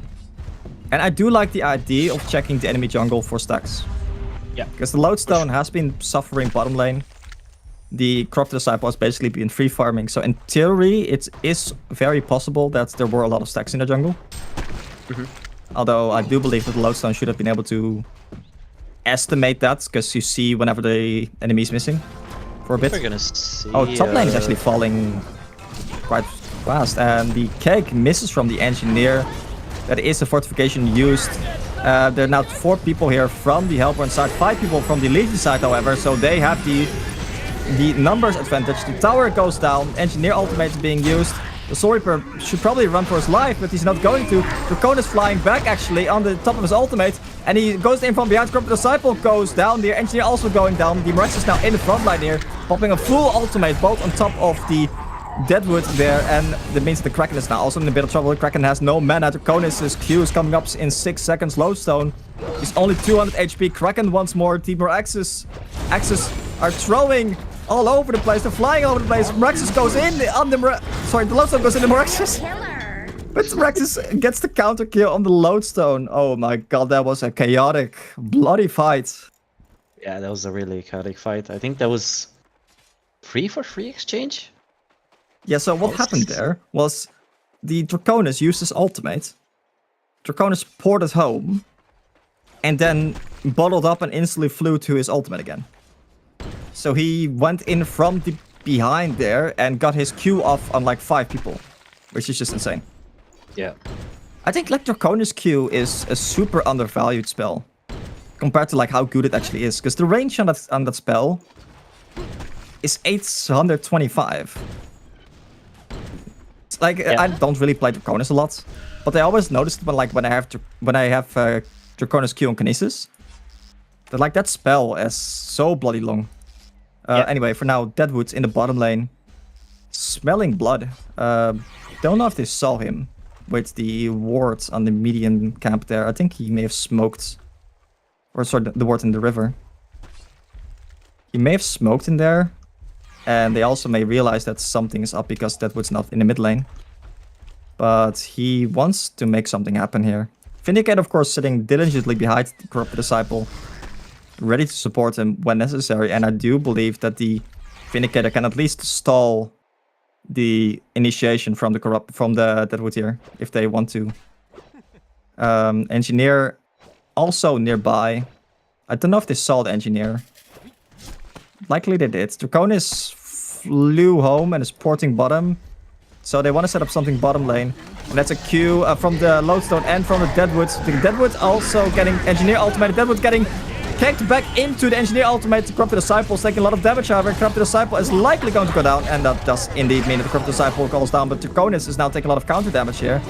Engineer taking a Q to the face. Draconis should be fine here. Engineer is also going to be fine, I think. Yeah, it seems like they're all going to be fine.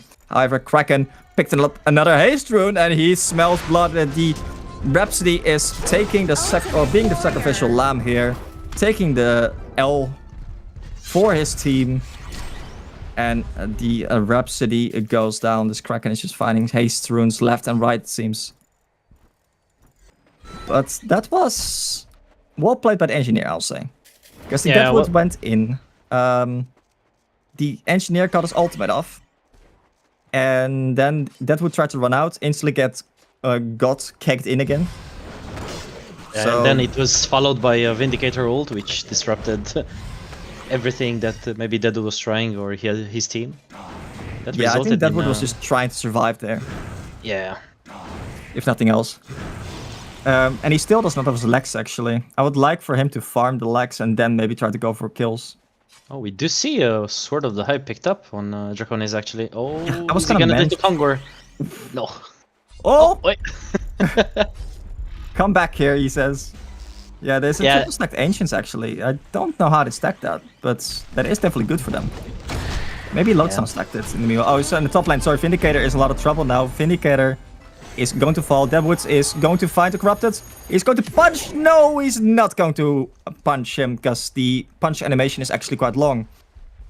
And that means that the Corrupted Disciple is going to... Wait, did Corrupted Disciple port to the second tower? Yes. Oh, that's so greedy. Anyway, there's actually a good ward here from the Engineer. He's going to see the Deadwood, and Deadwood is going to be in a lot of trouble again. There's a PK Meraxis as well. The combos! The Engineer kick into the Kraken charge. These guys, they know how to style the enemies. Just the Deadwood was being tossed around like a plaything. Yeah. But yeah, I like the mock on Draconis here. Yeah. I'm not sure if I like it before Dreamcatcher, because the Dreamcatcher just tanks you up so much. And it also just sets up for kills so well. Of course, you also have the Soul Reaper to take stacks and stuff. So it's not like Draconis is your only farming hero. But they do need to get some proper farm up, because the Soul Reaper is not really doing that well. Actually, Vindicator and Corrupted Disciple in the top lane. Deadwood is here as well. Deadwood is not really getting a spell off. The Draconis is flying for some team support here. The Soul Reaper wants more to happen maybe, but here comes the Meraxis with that PK. Lodestone is ultimating and he's going in on the Engineer. Engineer taking the Lodestone ultimate, instantly going down, so no Engineer spells here. Draconis is quite low in the front line. Vindicator goes down to the Soul Reaper ultimate. The Meraxis goes down in the back line. Now Corrupted Disciple running for his life. He has the Dreamcatcher effect applied to him. And one more hit, and that means that the Corrupted Disciple is also going to fall. That is a 4-0 fight. Wow. That was well played by the Hellborn side, though. Yeah. No, I like how this game is super balanced until at this point. Yeah, both teams have been playing aggressive, and both teams have been actually making big plays. But That was 4 for nothing. And it's still like even in gold here. Which is surprising, because I didn't actually think that the Legion side was that far ahead. But apparently they were, right? Yeah, they were like 2k, kind of, almost 2k gold ahead. Why do you think that is? Have they been farming the jungle a lot? Yeah, I think it's just been Kraken having a lot of kills. And then How is Kraken doing? Kraken is 420 GPM right now, versus the 300 GPM on the Deadwood. Yeah, Deadwood has definitely been suffering a bit more. Kraken just farms better for sure. And also Deadwood is not that tanky at this point in the game. Also, I don't know if you noticed, but Lodestone has been sitting in the bottom, like, jungle here, sniping waves for a while now. I love it. The way that this Lodestone plays reminds me of Asaf so much. It's like, it's just annoying. One word is annoying. What else is missing? The football avatar? Which one is it? Oh, true. He did always play that hero, yeah. Or the avatar. Yeah. Same thing with the bubbles, right? The football bubbles. Yeah. Anyway. We miss Asaf. True. We do miss him. The Legion side is applying some pressure here. They have a good ward up on the hard camp there. And there is actually a ward placed from the Hellborn side here in the river. I feel like they should have seen that, but I didn't see when it got placed. Oh, the one placed near Kongor? Or No. No, sorry, the other one in the river. oh, okay. Hellborn ward in the river on the left side. Mm-hmm. So that was placed before or after the wards on the hard cap there. So they should, in theory, have seen it being placed, but I don't know if they picked up on that. Actually, Vindicator did actually just deliver a ref ward, I believe. So he's likely going to counter that one then. And they should be able to take middle tower here, because Meraxis has his PK. Oh my god. Did the server crash once again? I think everyone disconnected. Alright, that's awkward. I don't know what is going to happen now. I'm assuming, like, the game was very even. But that still just feels like shit, right? Yep. For some reason, and this was even a different server from the last one, I believe. So, because the last one was a server in Beirut something? Bahrain. Yeah, that one. And this was a Thai server. So it's weird that both servers are going down in a very similar fashion. But for now, I think we're just going to get a new game up and running again. And hope that the HoN guards are gonna be kind to us in the near future. But what do you think? Like, who was favored from that position that the game was in? Because it was definitely even, but who do you think was like a little bit more favored? A little bit more favored, I would say. It's a little bit on the Hellborn side, because Draconis had his Mock ready, Soul Reaper was tanking up with the Dreamcatcher. I believe he had his Shaman Headdress ready. The Corrupted wasn't really that farmed. No, I mean, even if he was farmed, he wasn't really doing much with the farm. Yeah, that's how I would say. I think that it's a lot on. It was on Kraken, I would suppose so. He had his PK ready with a little bit of tank items. Did Kraken finish his PK? Yeah. Okay, so he just finished his PK. Meraxis already had the PK for a while. They just need to make sure that the engineer does not get bursted down. Because I think that was the big part of the team fight in the top lane. The Lodestone managing to jump the Vindicator. Managing to jump the engineer with his ultimate meant that the engineer ultimates did not come down, neither the cake or the turrets. And that's just so much team control, or team fights, crowd control. Yeah. That suddenly you're missing. Of course, like Soul Reaper is not a bad teamfight hero. You're always happy to have a Soul Reaper in your team whenever you're team fighting against anyone. Now I'm actually curious if we could join the game again. It looks like it's I not gonna... don't think we can, because like the server crashed, right? It forcibly forced us out. Would it even like would it was paused, right? Yes. Assuming that like the clock does not tick on too much, because the server, of course, will be running slowly if it's lagging a lot. It should not hit the 10-minute time where the server unpauses too quickly. But suddenly, like coming back to a game that has like 5-minute past bars, no one did anything, would also be awkward.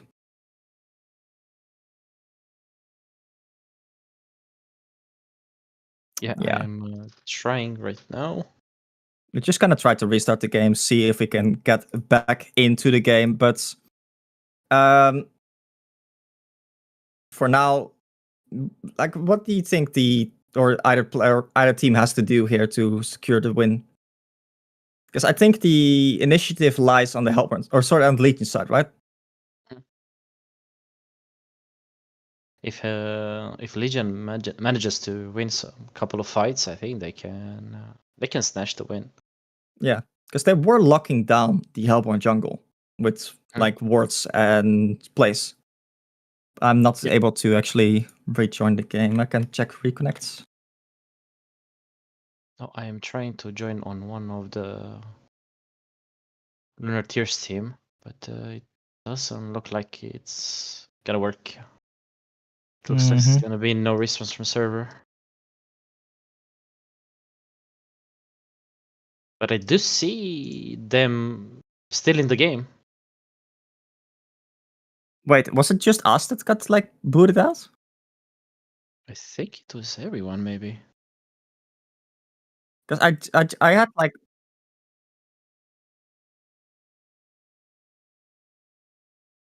Oh, so just us got booted out?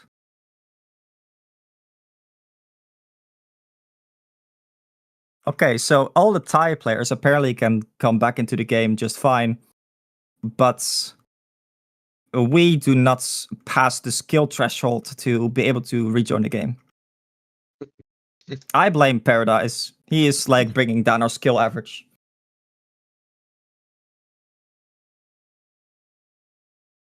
I think I have some of those guys on my friend list. I do have Rampier on my friend list, but it doesn't let me to spectate it.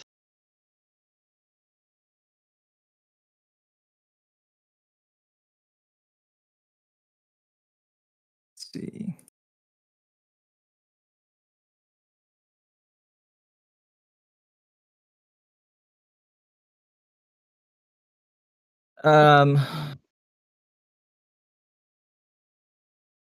I don't know how to fix this.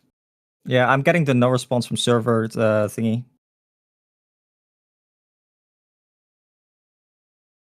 Trying to join like one of the players directly now.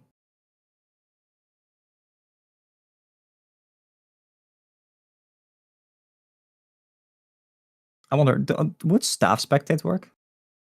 Nope, I tried that.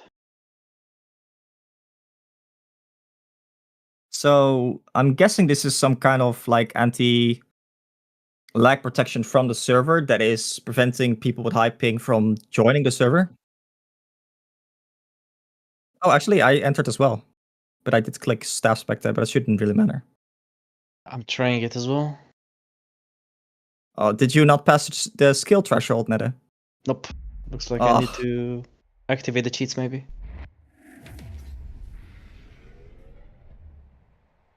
All right. So I just got back into the game. It seemed like nothing. The game is still basically on the point where we got DC'd. So it was very good that we actually managed to get the pass off done, or the pass done. I'm trying. Yes, I'm trying to reconnect, but it doesn't let me. Try staff spectate, maybe? Yeah, that's what I'm trying. Never mind, it works. Perfect. I'm Okay, Ned is reconnecting also right now. reconnecting now, and we should be able to get everything up and running in just a little bit here. But for now, the Hellborn side is definitely trying to up the aggression a little bit. And I do also notice, actually, that the Legion jungle is completely unfarmed, more or less. So maybe we should see, it would be good for one of the Hellborn side to go to the Legion jungle and just farm that out there. Mm-hmm. As we see, are you back, by the way? Yeah. Okay, perfect. We see Deadwood smoke up, and we see the Soriper smoke up as well. No, actually, Soriper did not smoke. He just ran there. Deadwood's trying to counter push a little bit, but nothing really he can do to counter push that properly. It seems like the players are still experiencing a little bit of lag here. Oh, by the way, look at this. Draconis is going for a barbed armor, it seems. I like it. I feel like there are a lot of really tanky heroes on the Hellborns, on the Legion side, though. So, also Lodestone just completely pushed out the top lane, and we got DC'd again. It's okay. So I'm fairly certain that the Thai players are not getting DC'd here. Yes, they're not. Maybe it's us affecting the server. No, it's just the server protection, I think. I think it's a server protection that looks at like who is the highest ping, and if you pass a certain threshold, it just boots you out to not slow down the server too much. Mm-hmm. I think they did remove. Do you know the no response from server crap that we had like 2 years ago and or like a year ago? You know what I'm talking about, right? I don't remember. The no response from server stuff? Where you try like to join a server and it gives no response from server all the time? Oh yeah, that one. Yeah. So I think that is also like a server protection that is turned on that is causing that to happen. It may be the same protection that we're seeing here, but that is just speculation on my side. I am not, in fact, a network engineer. I don't have any usable or valuable skills. Instead, I know stuff about HoN trivia. I've not been able to find a use for it yet, but soon. Is the game still going on, by the way? Okay, so the game is apparently still going on. I think, Paradise, are you in the game right now? Okay, so Paradise is also booted out of the game. And me and Ned are also still booted out of the game. So I can speculate on what's going on in the game. But I don't think it's going to be a very accurate representation of what's happening.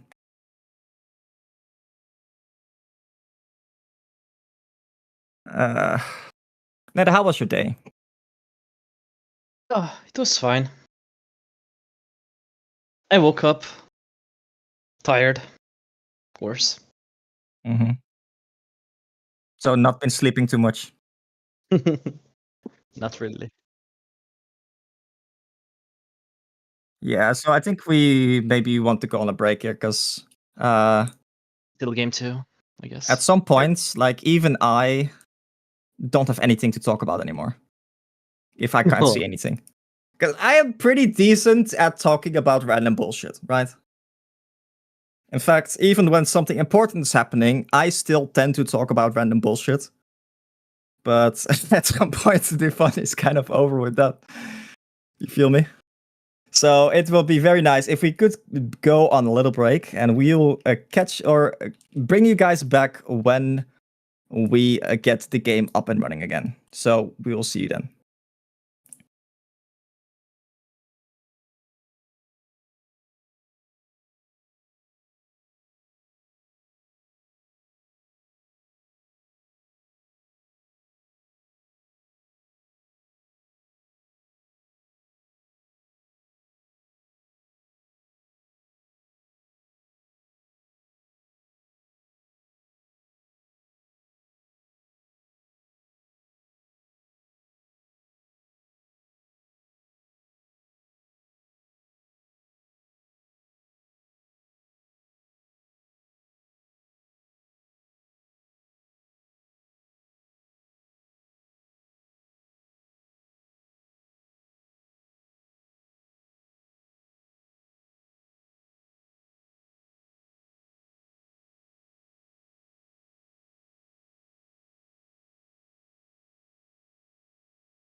Berserker. Awkward timing right there. Jump on a scrap, but no, Berserker's also going to be collapsed on Madman, putting the damage into him. Down to no life. The sanitary switch not going to work. Down goes Berserker. Maker provided that aura, but now Kraken releases Kraken on a Prophet actually in the backline. The Kinesis blow up as well, and they take out Apex, and now Prophet's in trouble. He goes down. Well, coming through, Tap comes through. Brothers Pharaoh going in on top of Jairus, but Jairus actually just melts down the Pharaoh. And Captain Huggy trying to do anything he can. Captain Huggy's actually getting eaten alive right now by the Silhouette. The Silhouette's starting to turn and do damage. He walks back into Winsy because he gets Winsy in the face! And the fight continues. Oh, the Hellborn team does not want to let that kid to death go without some vengeance. Renix though just tears through the Witch there. Protected Melody going to be used. Saving Wassel. Initially the BKB is activated. Defended Shaman falling in the midst of it. He's going to be terrorized. The KPM keeping it alive, but everyone's dead. I mean, they're just all dead. Trying to run in with the dig coming through. Captain Huggy gets hit by a dig with his Volatile Pod down. Volatile Pod explodes, healing enough. The Captain Huggy's getting eaten down, trying to do any damage I can. Electric Tide coming through, and he gets the Neil actually ends up stunning out. That's target by that Grinix pops is drunk in, and he jumps in the backline. Look at that Icora surviving. We've said that once twice before, but in the backline for second Archer. For second Archer gonna blow it up. Button support comes in, isn't enough. The ultimate, oh my god, he's gonna live. Are you kidding me? Some way, somehow, he survived. Kills Boo Boo. Down goes Wild Soul, and Rhapsody is also dead. We haven't really seen it, but there is that setup. The Joust hits Forsaken. He's already a half-life. The Keg on top, and Forsaken Archer gets blowing up there.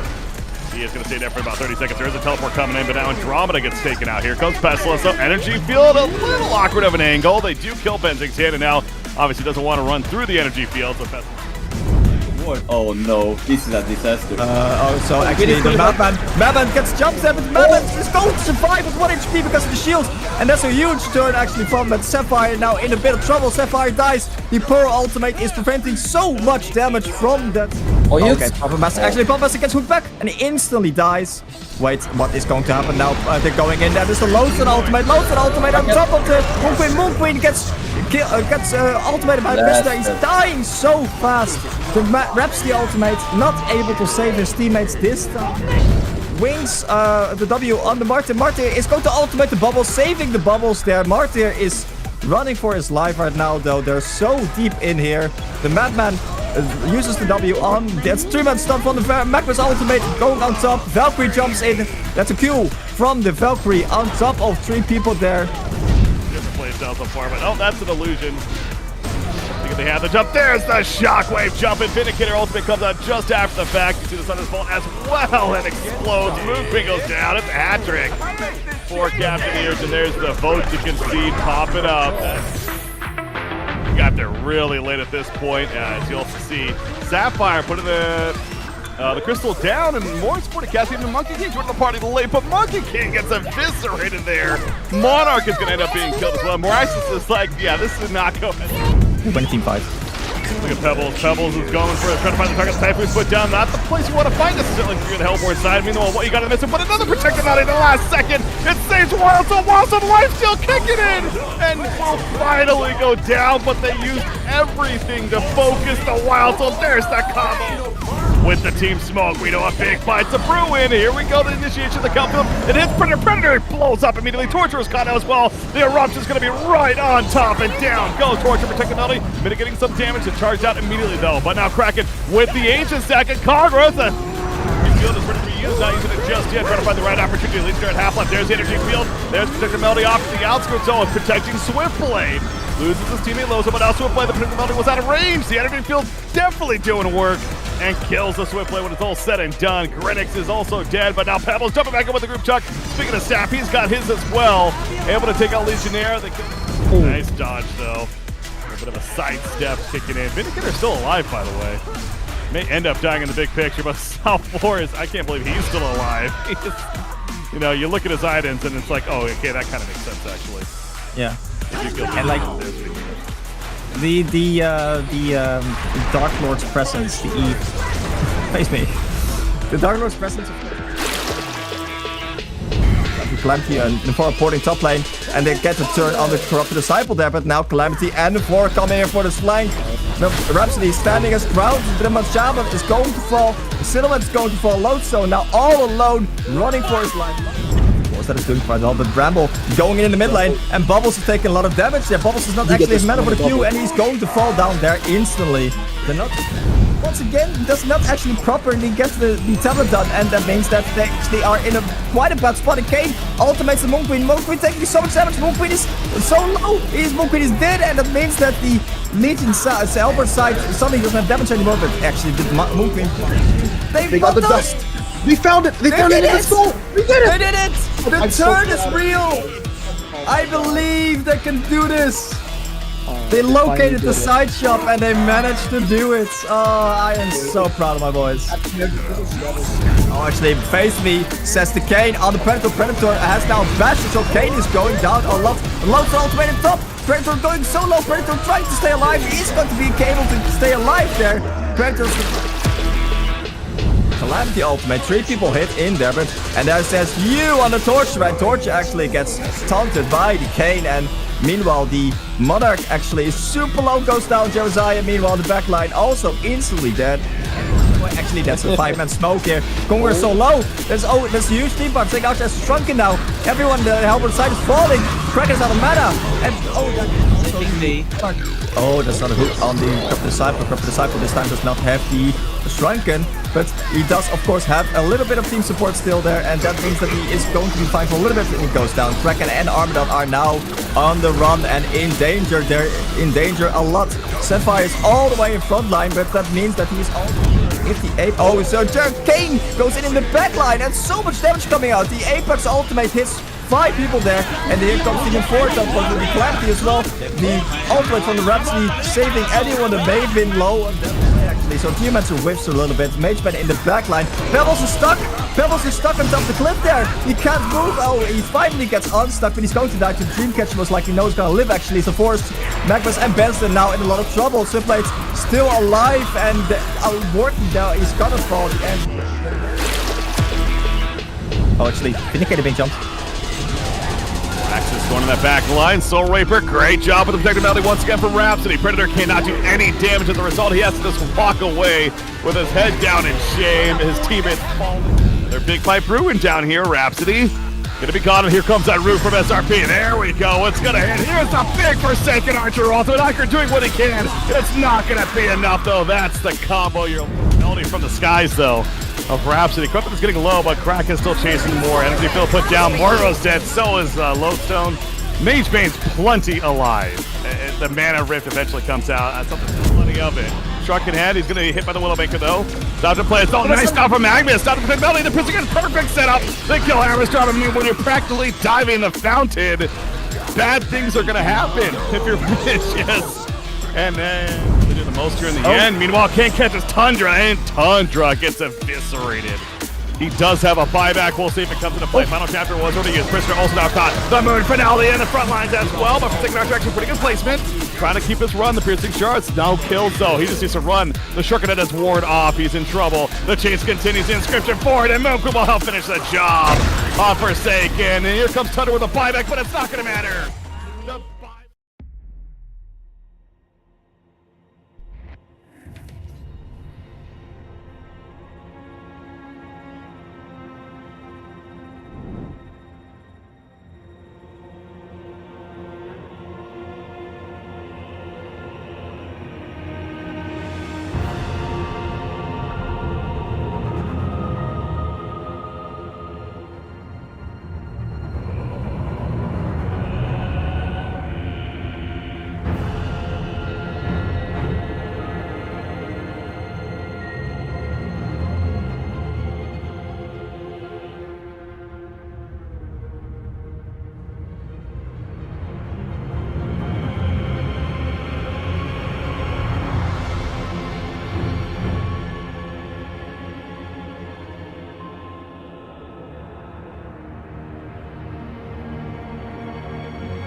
Alright, ladies and gentlemen, welcome back to the Paradise League. We are currently in game number 1 because last game unfortunately had some server issues.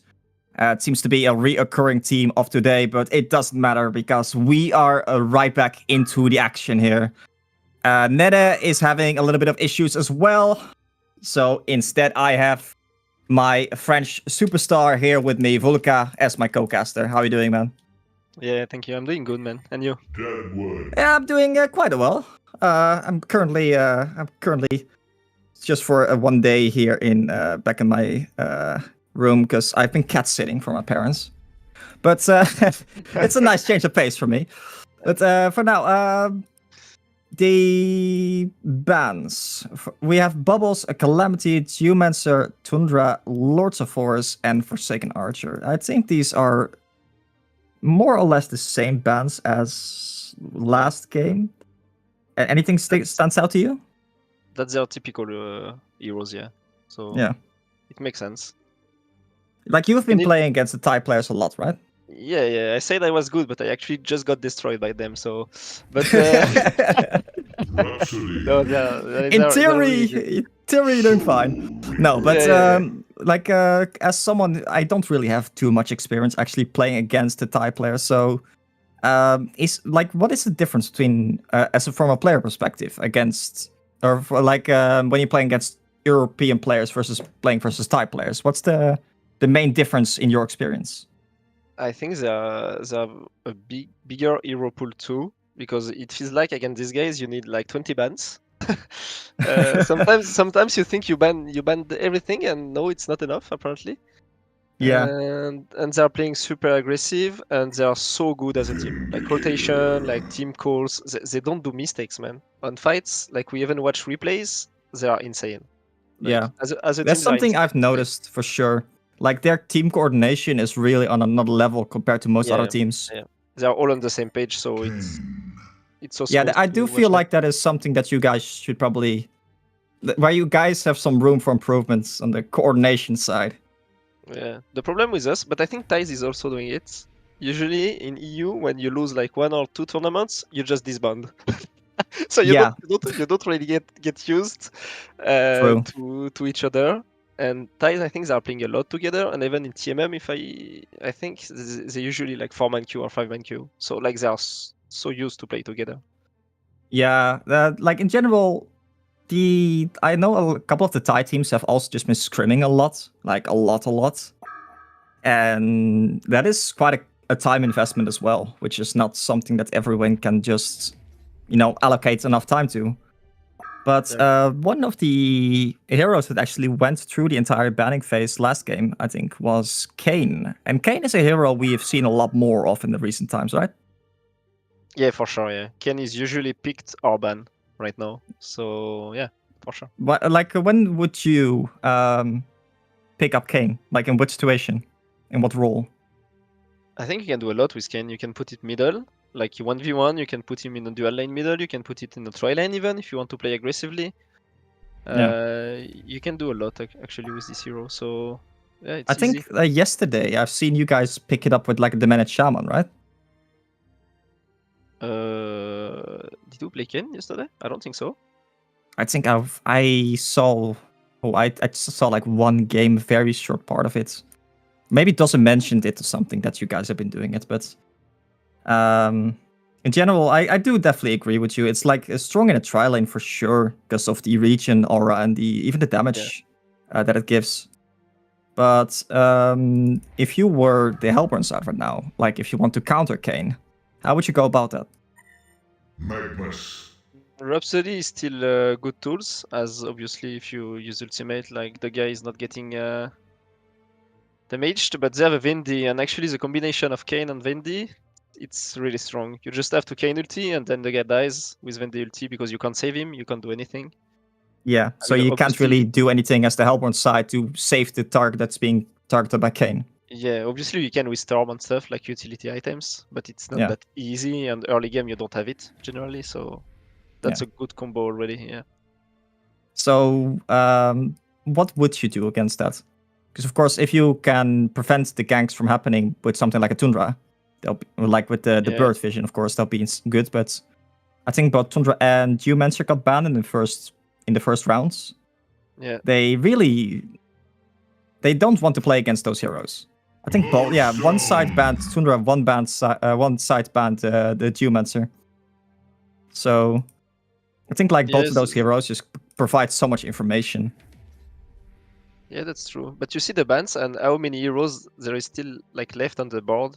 Like they can get Deadwood, which is really good now, Kane, which is really good now, like Soul Reaper, like, and even though they ban like every hero they ban, they are actually already good. Like so many. I think so they many could even heroes. consider picking up a Kinesis here for the Legion side. Yeah, but I don't think they like Kinesis. Yeah, they don't like Kinesis. Or Luna. I love that hero.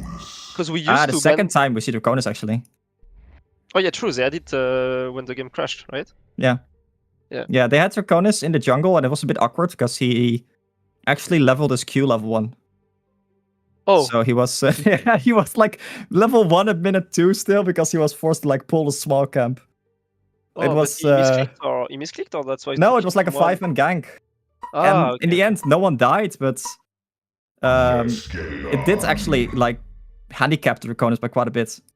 In the end, he still was doing fine. He got like a 20-ish minute mock or something, and they ran the same lineup or like the same core with both Soul Reaper and Draconis, and they ran the Draconis in the jungle. So instead of a Soul Stealer, they had a CD, right? Something like that. Last game. Yeah. They had a Corrupted Disciple in the short lane. Yeah, Corrupted Disciple. It seems like this might be a tri-lane, the way that they're moving right now. Yeah, and Kane on the tri-lane is really strong. Yeah. Especially, I like it with Aluna, because Aluna can just snipe, like use mana, and they can like keep the Kane on the aggressive stance to basically give free mana back to Aluna.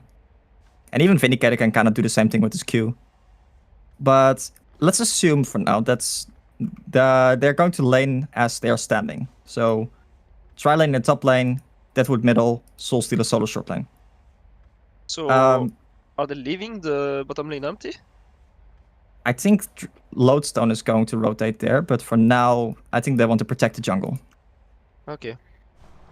But let's assume that this is the way that they're laning. How would you respond as the Hellborn side? Because you don't really want a Soul Stealer solo bottom, right? I mean, you don't want to, but putting Lodestone there, it's not gonna change much, though. I don't think he can do much against Soul Stealer. I mean, he can deny, sure. Like, he can put pressure early on and deny. Wouldn't you just like want to rotate Draconis to the bottom lane? Actually, yeah. Actually, maybe Draconis Lodestone against Soul Stealer. Like, you just lane Draconis and you playing like position for Lodestone. Yeah. Yeah.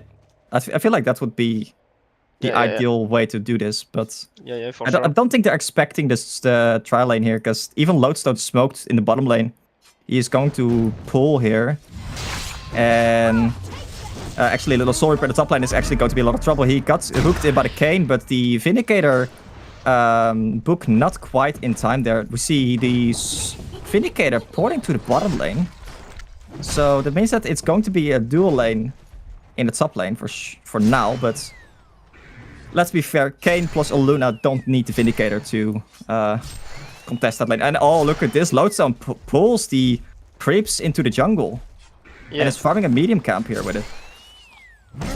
That's funny that Vendi TP'd because Soul Stealer is actually left alone and he's not in danger, right? And still he chose to TP instead of sticking on the tri-lane to hard-win the lane top.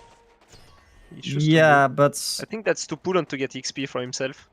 Yeah, I think that's indeed more for like selfish reasons than anything else, because they maybe they were afraid that the Lodestone was like top lane and there to like give an advantage to the Hellborn side, because they have the small camp pool open and the medium camp pool is blocked by the Hellborn side, which means that Vindicator staying there is not really achieving much, I think. Yeah, for sure. And Lodestone did manage to farm like both the hard camp and the medium camp with that wave. And it's just kind of chilling around, but meanwhile, the Soul Stealer managed to triple stack the hard camp, or sort of the medium camp there. Which means that the Soul Stealer is going to start taking off real soon. And even the Vindicator can pull this and just get a lot there. So I like the idea of this pull. But unless you have someone that can actually apply pressure to the Soul Stealer, this is kind of awkward still.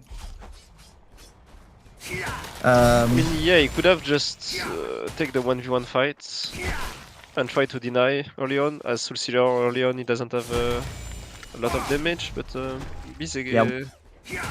they were not expecting that, like Soul Stealer solo. I don't know. No. And yeah, as we see right now, Soul Stealer is applying a lot of pressure with those hands, and the Lodestone can't really do much. It's expected.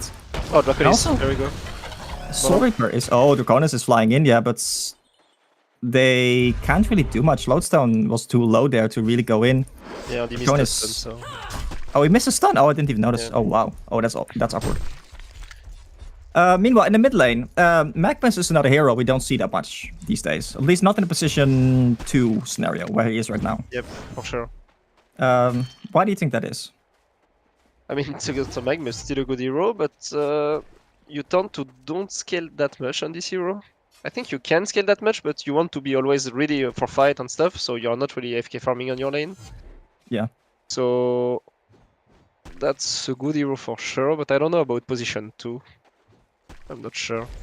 Because, yeah, the only way we see Magmus being played is position 4, right? As a roamer. Yeah. And but they have Draconis and Soul Reaper, so it's just like he's not gonna soak farm. It's just like he's already 2 cross lineup. Yeah. Actually, Draconis is dangerously low here. He's going to try and stack, which he should be able to. But the Rhapsody might be in a little bit of trouble here, because Luna is chasing him. Kayn is not in position, but the Deadwood's rotating over, and Deadwood's not really gonna get much done here. Magmus picks up an Invis rune. I don't think he's gonna be able to do much with that. But I think he's doing fine in mid lane. He's actually contesting the Deadwood by quite a bit. But once the Magmus hits once Deadwood hits level 6, I don't think there's any chance for Magmus to survive that, right? No, that's a dead Magmus, yeah. Okay. While the other way around, the Magmus ultimate is just a bit too awkward. Yeah, it's not gonna be easy to... So, like, the Magmus ultimate, it's great in theory, but unless you have something like a staff effect where the Magmus ultimate would go through Shrunken, but like the superior magic damage or something, there's just nothing you really want to buy in a Magmus. Oh, actually, in the top lane, Dracon is going in with the ultimate here on the Kayn and the Luna. The Soul Reaper is chasing him down, but they take a lot of tower damage, and this means that there's actually going a lot of damage out, but it doesn't matter, because the Rhapsody and the Soul Reaper have enough heal there for the damage. And it means that the Luna's going down, but in the mid lane, meanwhile, Deadwood did the Falcon Punch. As soon as he even already had the Refor down. Yeah. Down 6, and that's a dead Magmus. Like, let's say you buy like an what is it called? The ring. Ah, the ring of the teacher? No, the component ring. The armor, the 2 armor thingy. Oh yeah. Let's say you buy that. Do you think you can survive it? That would ultimate then? I'm not sure. 800 HP, 3 armor, so that would be 5 armor. I think you still die most of the times. Yeah, I think you should die. Just like not quite enough HP.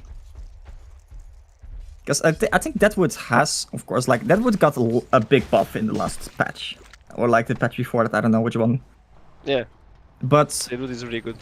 In the same sense, armor items also got a big buff, with Ring of the Teacher being stronger, the Sinners being introduced, Abyssal being introduced, or like being buffed. And Magmus actually rotating top lane. They're ready here for the Kayn. The Kayn is in a very defensive position, so he might be fine here. The Luna has a stun up still. Luna's waiting with the stun very patiently. He's stunning the Soul Reaper and the Rhapsody there. They want to chase down this target here. Magmus is going to chase the Kayn. He's not going to be able to reach. Soul Reaper is actually going very low, and I think they're just going to go for the Luna as an consolidation prize. So I want to say. Man, and no TP actually. I'm surprised. Yeah. Because I So feel like... Sorreeper did not have TP Oh, ready. nice dive. Oh wow, that's the Kane also dying. I didn't actually catch that. And there was a TP there from, I'm assuming, Deadwood. But he cancelled that. He cancelled it, yeah. So... Oh, Lodestone actually taking a lot of damage here. He's gotta be fine. That's like the power of Lodestone, right? Where he can just tank so much aggression in the early game. Because most other heroes would just kind of die from like that much aggression. Or have to buy like a lot of region, but Lodestone is one of the few heroes that doesn't really need that much because of his E. I think the game before it crashed, Draconis went Red Boot Smoke, right? Yeah, he did actually. And it might be a similar story, yeah. Yeah, looks like he's gonna do the same. But that's actually super greedy. Yeah, so... Last game, when they were playing against Corrupted Disciple, I was of the opinion, like... Oh, actually, Mac was taking a lot of damage in the bottom lane. He went for the rune, he got the rune, but it wasn't enough. The Deadwood Root locked him down, and the rotation from Soul Stealer and Vindicator secured kill there. Now, we do see the bottom tower actually being in deny range. But I don't know if he's going to be able to deny it. Oh, but here comes Draconis. They may be able to get something done if there is no...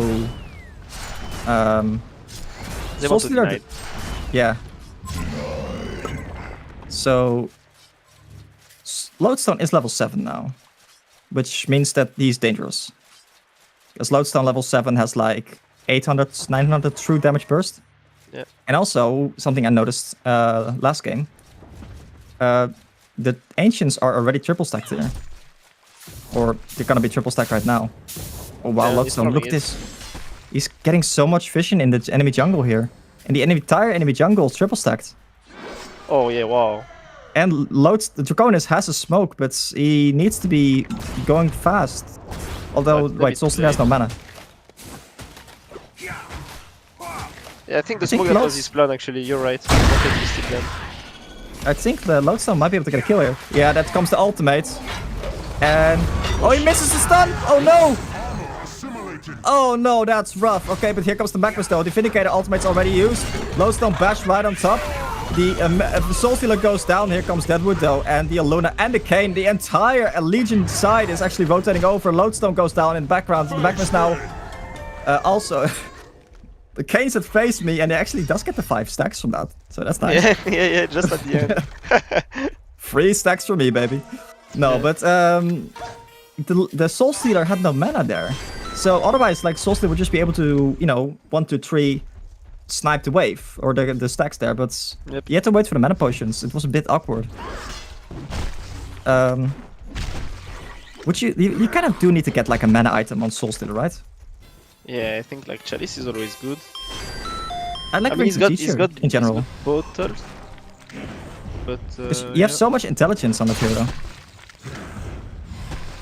Yeah, 2 intelligence per level. It's quite good, I'd say.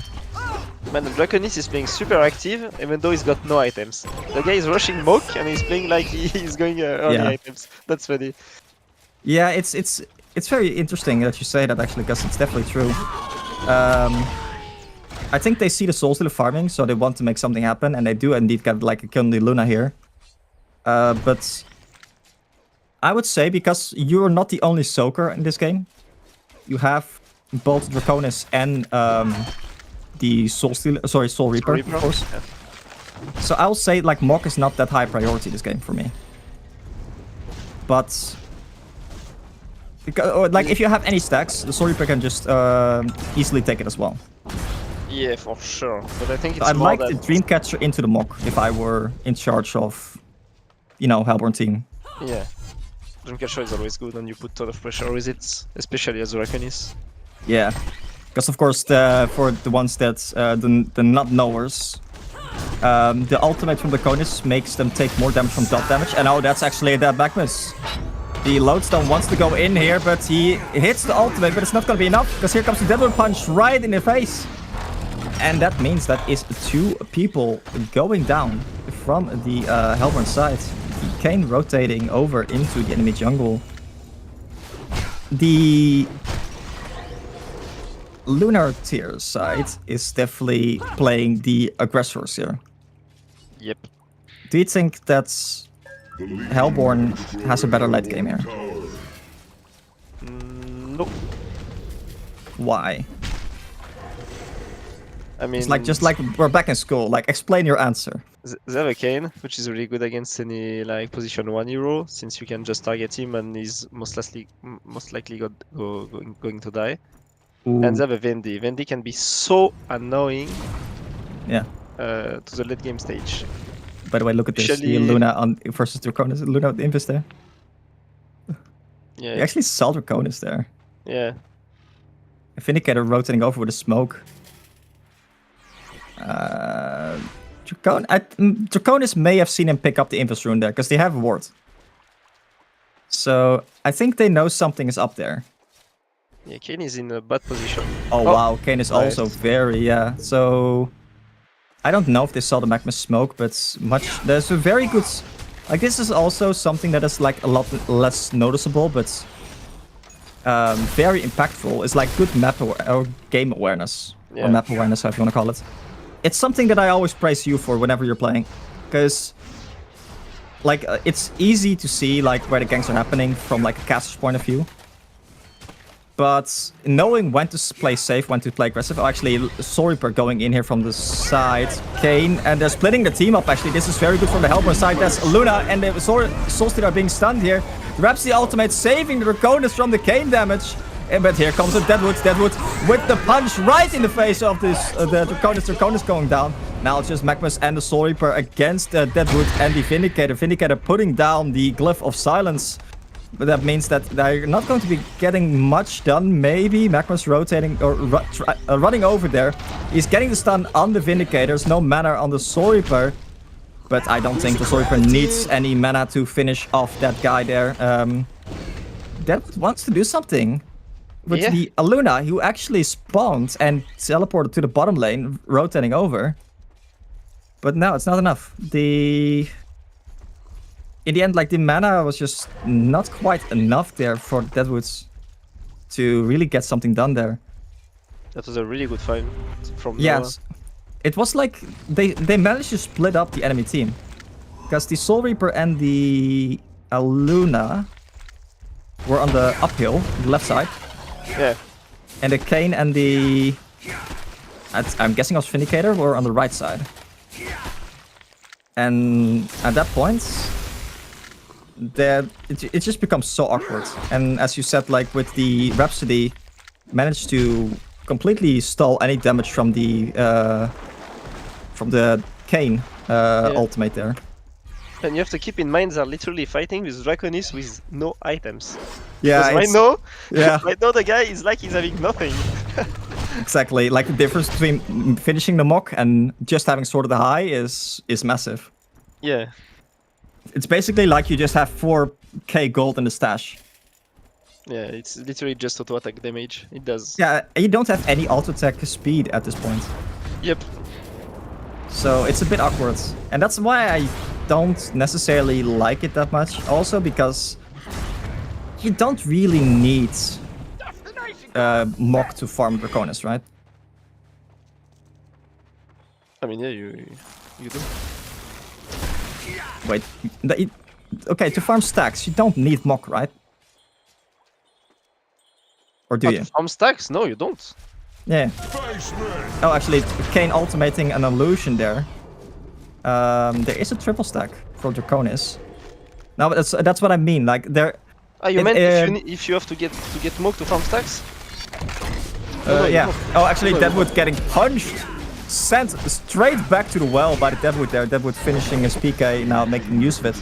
No, but that's what I meant, right? You don't need the mock on Draconis to farm stacks.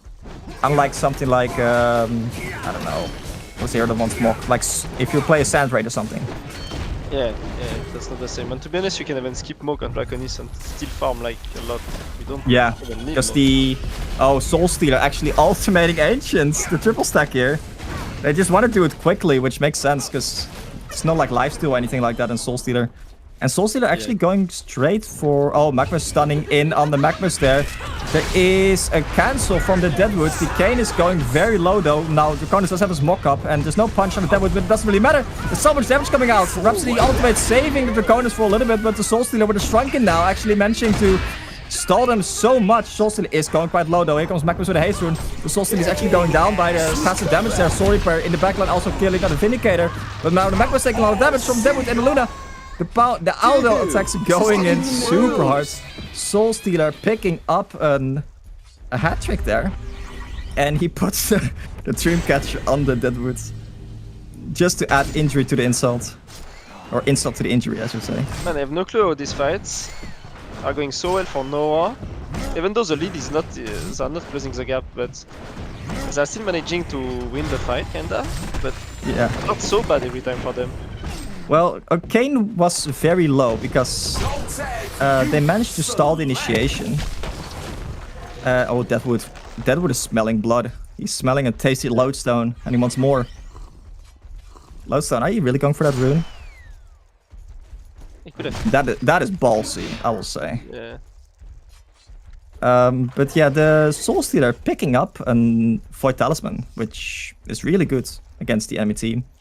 Although I do have to say... Sorry? You mean Soul Reaper, right? Because you said Soul Stealer.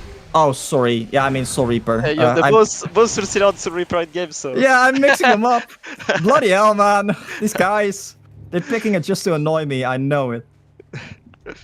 No, but the Soul Reaper picked up the Void Talisman, which is really good for him because it saves him from the Deadwoods and from the Kane to some extent.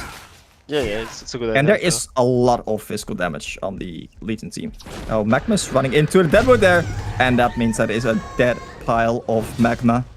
Soul Reaper in a bad position here. The Draconis is flying in. That's an ultimate start on the Kane. Kane is now taking a lot of damage. He pops the Barb, but it's not going to be enough to save him. I think he's going to die from the Dreamcatcher dots.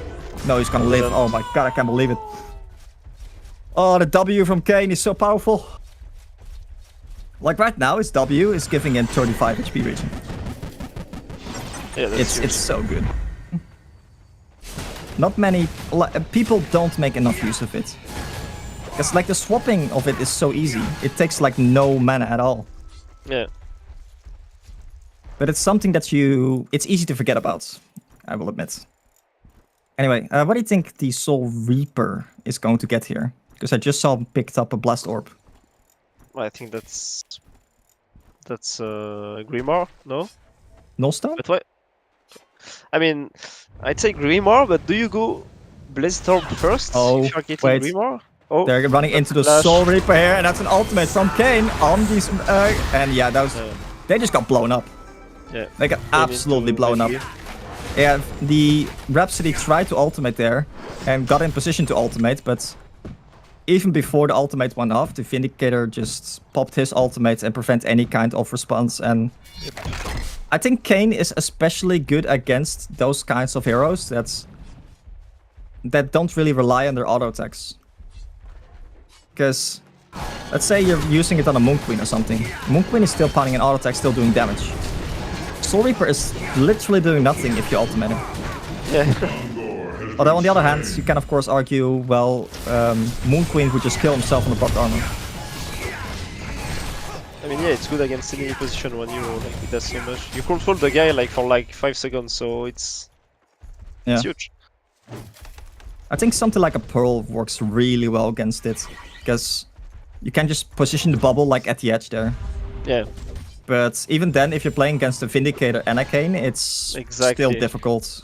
Yep. Have you seen them pick up like these two heroes in combination a lot? I think they did it against us. Not this tournament, but in a scrim, I think. Yeah.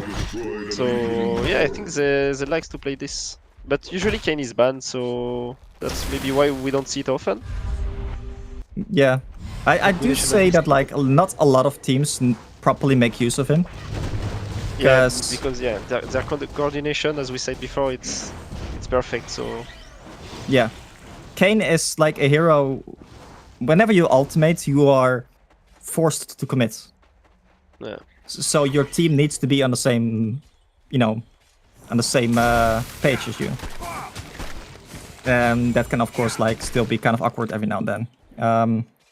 Draconis really wants to keep farming Ancients, but the Legion side has done very well to keep controlling the Ancients. Right here, he stacked it, but the entire Legion side is actually smoked here. I do see the rotation of the Aluna and the Soul Reaper here with the wards near the river. And actually, they're going for Conquer. Speaking of taking Conquers, do you know where I'm going with this? Yep, will someone die to it? We'll see. Oh, there is a fight. Actually, okay, they're going in. Their Conquer is quite low. Draconis is going in very aggressively, but Draconis is going so low. And the ultimate from the Soul Stealer just nuked the Conquer there. The Soul Stealer is trying to pick up token, but is not actually going to find. Oh, is he? No, actually, he didn't find token. Token was underneath the volcano. Oh my god, I didn't even notice. Oh my god, I was like, he's looking for the token, but I can't find it. I couldn't find it either, but this was under the volcano. And the Aluna is trying to run now. The Magmus does not have a lot of mana left. Enough mana for one stun now, though. Oh, and that's a blink on the Aluna, which means, oh, it's not gonna be Nice fine. try. Oh, that was actually a really good try. If he managed to bait out the Magmus stun there, he would have been fine. But yeah, the token was like right underneath the volcano. Damn, yeah. That's a good volcano placement. That's probably why he placed it there, by the way. I don't know if that was the intention, because I'm not even sure that, like, I wouldn't know if the token could spawn underneath the volcano. Because usually if you have like a structure like an Oaks and Magmus... Oh my god. Yeah, good hero, right? I mean, let's be fair, Magmus has 5 armor. Right? Yeah, at this point I think he also need a Void, to be honest. Well, I would have said, like, go for armor boots. Oh, Draconis is being ran down by the Kane, but it's not going to be found. And the Barbed of Draconis did a lot because he flew on top of Soul Stealer who used ultimate. And I think he put Soul Stealer to mid HP instantly. Yeah, and it did do a lot indeed there, but on the other hand, we have to say, yes, the Hellborn side got the token, but the Legion side still got 2 Conquer kills. And that is like plus 200 max HP for the entire team. Yep, and I'm not sure they're gonna use the token. They can't really... It's difficult, right? Because the Hellborn side is a lot more difficult to force fights. Like the Legion side has better engagements. Soul Stealer is dying every single fight, unlike like Soul Reaper. He's still ahead by a lot in GPM, but he's actually dying every single fight. Yeah, that's true. Because the Soul Stealer was like 650 GPM, while the Soul Reaper was 500 or 400 GPM. But now it's 500 already. Yeah, he's closing the gap. Yeah, and he did actually go for a nullstone. So I think that makes sense, because it's...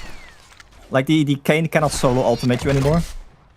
I would like for Kane to go for the Sinners, because it is just such a good anti-nullstone item always. And of course, like, the armor and whatnot is always good. Yeah, to the aura in general, that's a good item for sure. We already see like a tablet on the Vindicator. And furthermore, I think Soul Stealer also wants to go Sinners sometimes. Although, I saw like Sinners being picked up on like every carry last tournament. With like the Forsaken Archer, the Moon Queen, that kind of carry just picked it up automatically.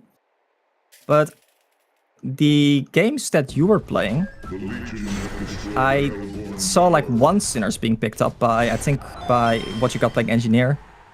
And that was about it. On the other teams, the Noah's Ark team, I don't think they picked Sinners up a single time there. No, Lodestone actually finding this Soul Stealer, but it's not going in. Kane also choosing not to ultimate, which is probably the right call. Actually, that's a DD Soul Stealer. That's an ultimate from the Kane on the Magmus. Magmus going down very fast now. Lodestone actually hitting the ultimate on the Soul Stealer. Soul Stealer is actually, wait, did he dodge it? He may, no, he did actually get hit by it. Draconis going in with the haste, being chased by Deadwood. Deadwood is smelling blood here, but the haste is actually saving him for now. Soul Stealer, and Soul Reaper being chased down by the Luna and the Vindicator, the 2 supports here. But Soul Stealer is actually coming over. Their ultimate is used. Wait, They're trying to kite each other.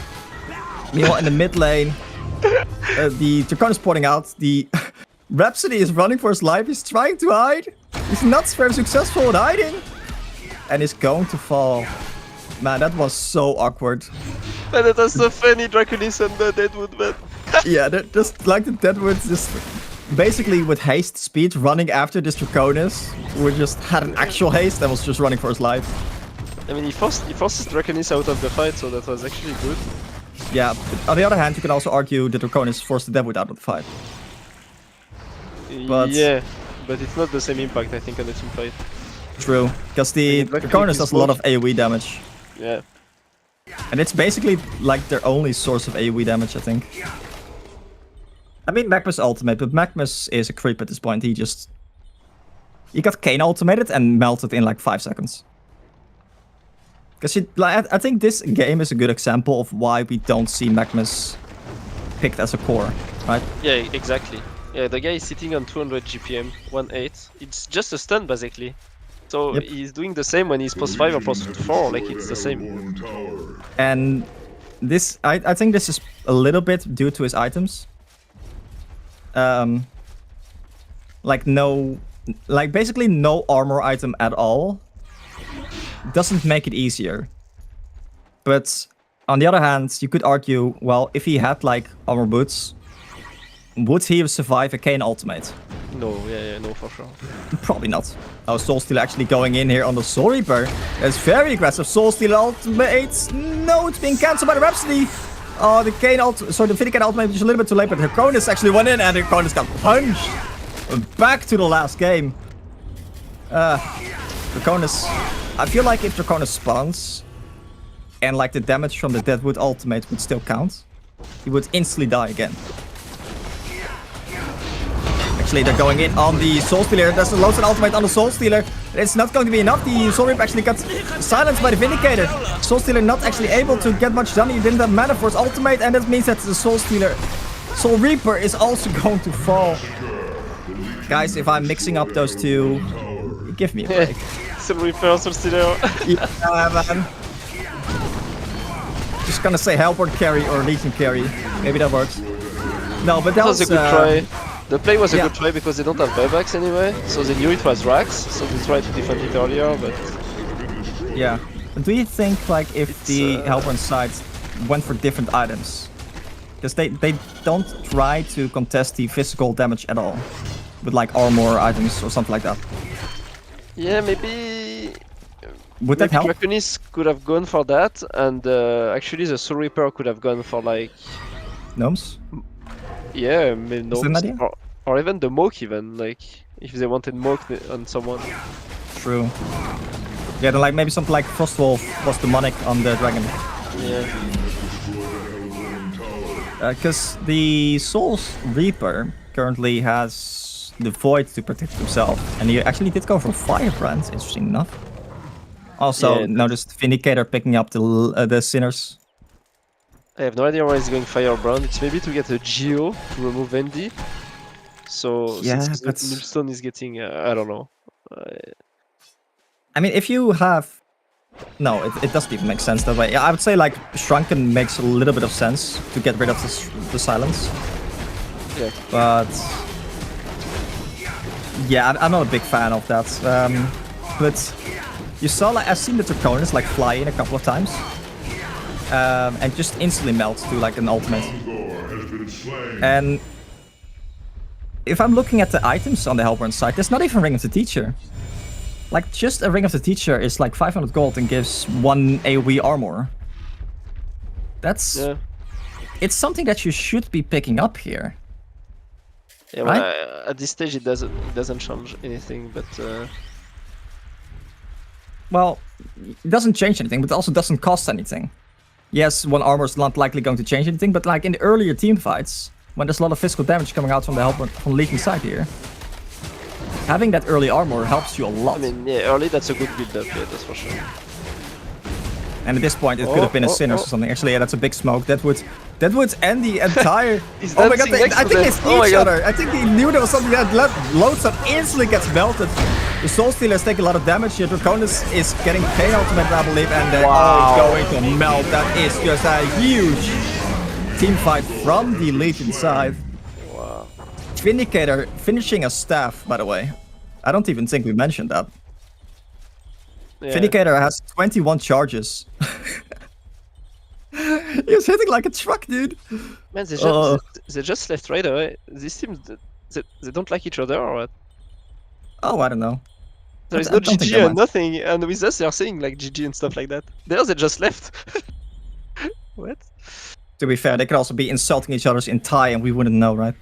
Yeah, for sure. I like in general, I think it's an or like an NA/EU thing to always say GG after a game, but maybe the culture in Thai is a little bit. It's not that common to do that, right? Okay. For example, they also didn't know what MVP meant. Yeah, I remember that. So I've always just say like, who do you want to, or like what a shout out is, or they did know MVP, they didn't know shout outs. Shout out, yeah. That was shout out. Anyway, any final thoughts about that game, Vulcan? Lunateers look strong again, yeah, and it feels like it might be again their tournament, yeah. Yeah, of course. Like we do still have 2 more games at the very least. Yeah. So this team seems unstoppable right now. Yeah. Being super good. Yeah. So like the draft is very good. I definitely like the Legion draft more than the Hellborn draft. I also think that the itemization of the Hellborn could have been a little bit better. I mean, the impact of the Draconis, he was still playing active, even though he had red boots and nothing. He was playing like he had Dreamcatcher and like. Yeah. So yeah, that was weird for his play style to rush smoke. But yeah. So yeah, I absolutely agree with you. But the way that he played, it would seem like he went a lot of early items. But yeah, I think if he had like Dreamcatchers like a lot earlier, he would have not died to the Deathwood that easily. Because the extra max HP helps you a lot against Deathwood. Yeah, that's for sure. Anyway, for now, we're going to go to game number 2 because the Thai players are already ready to go almost. So, guys, we will see you in a little bit.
Ladies and gentlemen, welcome back to the Paradise League tournament number 3. The finals here with Newerth here versus Noah. I'm once again joined by Vulka. Hey man, what are your thoughts about last game? What do you think what do you think Noah needs to do to beat Newerth here, who honestly seems kind of unstoppable? Man, if I would have known, I would have won against them, man. I think Fair enough. I don't know actually. Play better. Yeah, Just play better. Play better and Kill the enemies more and die less. I have solved it. Yeah, it's man, I should make a team. It's gonna be so easy, unbelievable. Yeah. Apparently, you have the answer, so yeah, just do it. True. Yeah. Man, like to be fair, I'm fairly certain that like Twitch chat knows how to counter these guys. Their confidence definitely suggests as much, right? Yeah, Twitch, they always know, man. They always know, but they're just very wise, right? You can't expect us to have the same kind of knowledge and expertise. Yeah. Anyway, on Nymphora actually being banned. Sorry, the bans for now. Nymphora, Geomancer, Kayn, Tundra, and Forsaken Archer. Nymphora is definitely the odd one out, right? It was banned first game too. Not in the first bans, though. I think it was. No. I think it was. Calamity. Maybe it was. Yeah, I think it was. But yeah, so far same bans. I mean, not because Kayn is up, but that's it. I mean, maybe Kayn is Iker banned. was banned actually. I'm thinking about it. I think Iker was like this, definitely a very high ban, or like a very high on the list of bans for them as well, for sure. Yeah, Iker is definitely banned a lot. Deadwood is up still, if I'm not mistaken. Yeah, he's up also here. Because the games that I've seen Deadwood played, they basically every time it has had like a huge impact. Although, so prior to this buff on the Deadwood, right? I think we've seen Deadwood being played a lot in a position 4 situation. No, you instead of like a Behemoth or instead of like a Magnus roaming, you just run a Deadwood roaming. Yep, you're which right. I think you can still do, right? Yeah, I think you can still do it, yeah, for sure. That's still a good position for a hero. You can roam, like, you still have the potential to kill anyone once you get, like, your item a bit. Yeah. Yeah, because you just need legs, I think, and that's about it. Yeah, on Trident you can set up with Grasp by far away. Like, it's, yeah. So why do you think that's not being picked for that role anymore? That's a good question. I think position 4 heroes are more defensive now, and Deadwood is a little bit way too offensive. I do also actually, maybe in that regards, they also don't run tri-lanes as much. They don't, so but they adapt, because against us they did. So I think they adapt against, like, yeah, if they're playing a team that Trident, I think they respond to it. They definitely have been, indeed, as you said, they have been pulling more tri-lanes than previously, but because in the first tournaments we saw them only play like one lane setup, but it was like 2-1-2, and they definitely have changed that like dependability on that lane setup, what they had before at least. But the tri-lane that you were talking about, that was Myrmidon, Emerald Warden, and Monarch actually. Yep. Man, I was so happy when I saw the Myrmidon being picked, because I just remembered like Shorkan always being happy when he hit a 3-man Magikarp. Yeah, it's actually annoying on the Trident. You can hit 3 people at once. Well, it's very, very mana efficient. I think that's the power of it, right? Yeah, for sure. And of course, it is so easy to hit. But you guys played that tri-lane a lot better than they did, I think. It's just rotations that's kind of did it for you. Yeah, that's often the case. That's how you were losing to them, usually. Yeah, they play super aggressive, especially with like Pebbles smoking once you get like level 6 and that kind of stuff. Yeah, laning phase are often doing good, and then it's falling apart. But yeah. But anyway, for now, Iker, Lords of Forest, and Calamity on the Legion side, Corrupt Disciple, and Vindicator on the Hellborn side. Man, that's such a Thais peak. It's literally 5 comfort peaks for Thais people. Yeah. Always. Yeah, exactly. I was gonna ask, Corrupted Disciple, do you think it's a very good hero right now? I think yes. Because it's not really being picked by many teams. No, but it's a strong laner, and you can send him anywhere basically, and it can fit on on any lane. So So the flexibility is what makes it good.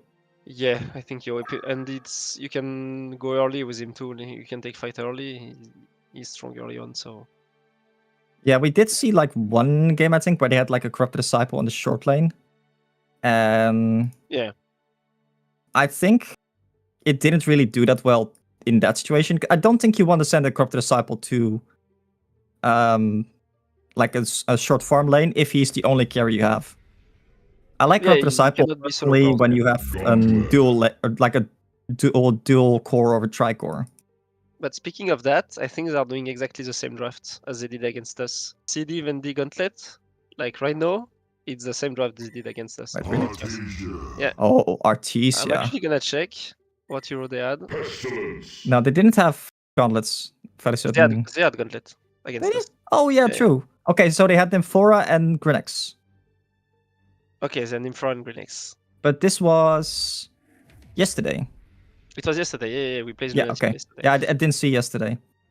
So yeah, Nymph is banned, so they're going for Artesian. We'll see the last pick. If that's Grinax, that's actually funny. And I'd say like Nymphora and Artesia are very similar heroes in the lane at least. Very powerful healing / damage output. Also, Artesia is a hero that doesn't really get countered by Iker. Which... No, it doesn't, yeah. There aren't many heroes that don't get countered by Iker. Yeah. As stupid as that sounds. Yeah, just Iker things, I guess. They don't seem as confident about the last pick. Oh, Armadon. Armadon. Okay. Do you think a Grinax would have fit here?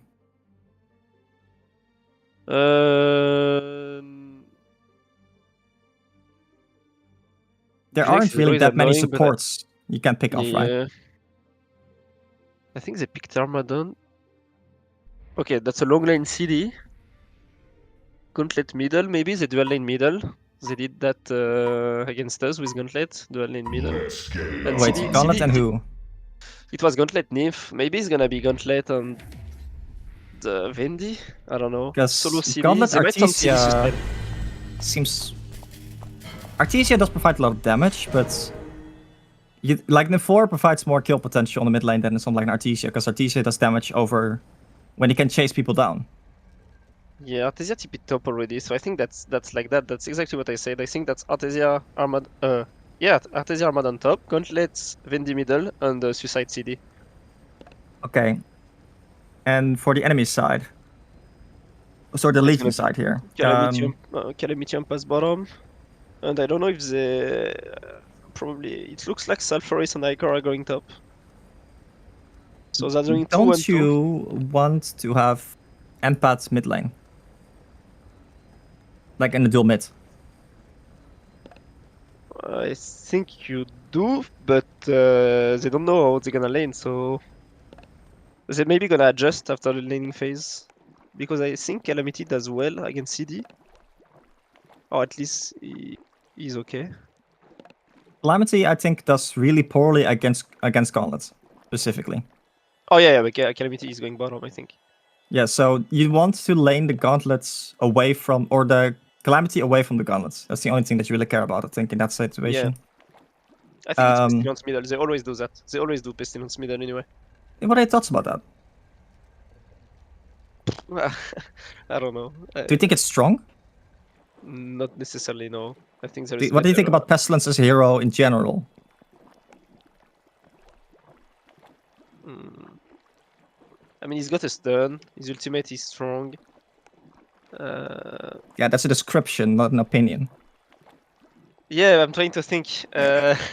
No, like, okay, so my experience with Pestilence, especially in the laning stage, it's that, like, you need a lot of points in your queue to get close. A lot of points in your W because that's your damage, and a lot of points in your E because that's your laning, like, sustained damage. And it feels like you have never got enough. Either enough movement speed to get close to enemies, enough sustain, or enough HP to survive. So yeah, and you can start only after you get stuff. Before it's impossible. Yeah, I mean, to farm, you mean? Yeah, you farm so slow. Yeah. Without stuff. Yeah, absolutely. So it's just a very awkward hero in my experience. Yeah. When I play it. Now, if you just want to go, of course, Pestilence can do a lot of work.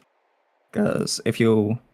Like, Pestilence is, of course, an amazing hero against something like an Armadon, because Armadon doesn't really get items that can get easily rid of the bugs. Yeah. But they do send Sephoris in the dangerous lane here. I don't know if they expect a Trident top, but you are dead like he expect like 2 or 3 people at least there. I'd say 3 because I don't see why you put this ward if you don't expect a Trident. Yeah, well, if you expect a tri-lane, wouldn't you block the pool? Yeah. Like, this lane is... Sorry, this ward is definitely good if you want to run them down, which you definitely can in the top lane. Because both Armadon and Artesia, of course, can just provide a lot of damage over time. Which is probably also why they don't want to run a tri-lane. Why Legion doesn't want to run a tri-lane here. Because if you run a tri-lane against Armadon plus Artesia, assuming the Artesia can keep the Armadon alive, you're just going to take so much damage. Yeah, true. Meanwhile, mid lane we see Vindicator plus Gauntlet against Iker plus Pesty. Now, I don't think Pesty is a very good hero in the mid lane, but Iker... Oh, Vendy's going bottom. Oh, wow. That is... Yeah. They do see this. They have wards in the bottom lane. And Corrupted Disciple versus Vindicator... Corrupted Disciple and Vindicator versus Empath and Corrupted. Who do you think is favored here?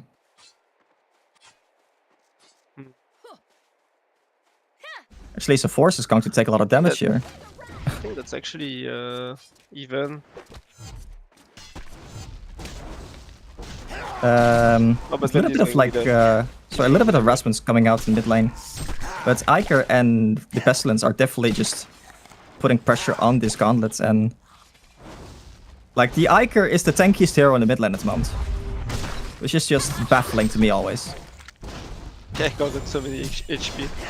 Yeah. And the way I always see Pestilence is, or especially like the gore change, is the gore change is really good if you can actually get to the creeps. But that's often the problem I have with the Pestilence, is that in the long lane you just kind of get boxed out of the lane, and it's very difficult to do something there. Now this does mean that the Corrupted Disciple is actually in the suffer lane in the bottom lane. Once again, Corrupted Disciple choosing to not level his W. Yeah, he's always doing that. Yeah, what do you think about that? I mean, I don't like it. Especially here, right? There's no stun or something from the Legion side. As we do see the Corrupted Disciple pull creeps. I've seen this before. Yeah. The Lodestone did exactly the same thing last game. So I think Lodestone was enemy team there. Vindicator, and in the mid lane actually Vindicator is going to take a lot of damage. The hook actually misses on the Pestilence. Pestilence taking a lot of damage there. It's going down. And now the Iker might be in a little bit of trouble. Vindicator has the apple, but is not going to be enough to save him. Is Iker going to fall here? The Gauntlet is just chasing him, waiting for the Q. And that means that is indeed going to be the kill. Pestilence went in there on the Vindicator. Vindicator instantly put the book down on himself, and the Gauntlet instantly turned there. So they were very much on the same page on what they needed to do. And I think this is one of the strengths of the Lunar Tier, as you already said. That coordination, knowing that what you need to do is wait for the Pestilence to jump, and then you turn on the Pestilence in the tower range. Yeah. That is... It's difficult to describe. Like when that you actually need to wait for that you need to say spells for that. But if you are both on the same page, that is very impressive for sure. And of course, that is partially an experience playing with each other kind of thing. But wait, we saw Iker reporting bottom. That is interesting. What do they hope to do here with Iker? I think they're looking to dive in because they're pushing. Do you just completely sack the mid lane then? Yeah, they are going to dive to Corrupted here. Corrupted does not have his W, so he doesn't prevent any damage there. Iker jumped in, taking a lot of damage, but I mean, it's an Iker, right? He doesn't die. He's barely half HP. Meanwhile, in the mid lane, Pestilence still taking a lot of punishment from the Hellborn guys here. Oh, Pestilence committing for the bottom rune, and I think he's going to get it as well, yeah. Man, Steady stepping again like that? Oh wow, CD went in very aggressively there, when there's still 3 people. And that means he's going to die again. I mean, yeah, he TP'd in front of them. Yeah. So I've seen them, like, play like the Corrupt Disciple in the Suffer lane, where he always gets a lot of stuff done anyway. But I think he does play a little bit too aggressive here for sure. I do, however, love that he picked up the Fortified Bracers. It's definitely one of the better items to get when you're suffering. And Pet's just quickly going back to base while the Iker is making a little bit of, there were a couple stacks in jungle. Sorry, I'm dying. But do you think they should have completely sacrificed this middle lane? Or do you think they could have maybe still contested it a bit? I think they could have won it, but Pestilence is not doing bad. He's 270. He has more creep kills than Gauntlet, man. Oh, really? Oh, wow. That is surprising to me. Yeah, he's actually doing super good. Vindicator port bottom. They want to try to defend this tower. But is that... I'm not sure about these rotations from either side, really.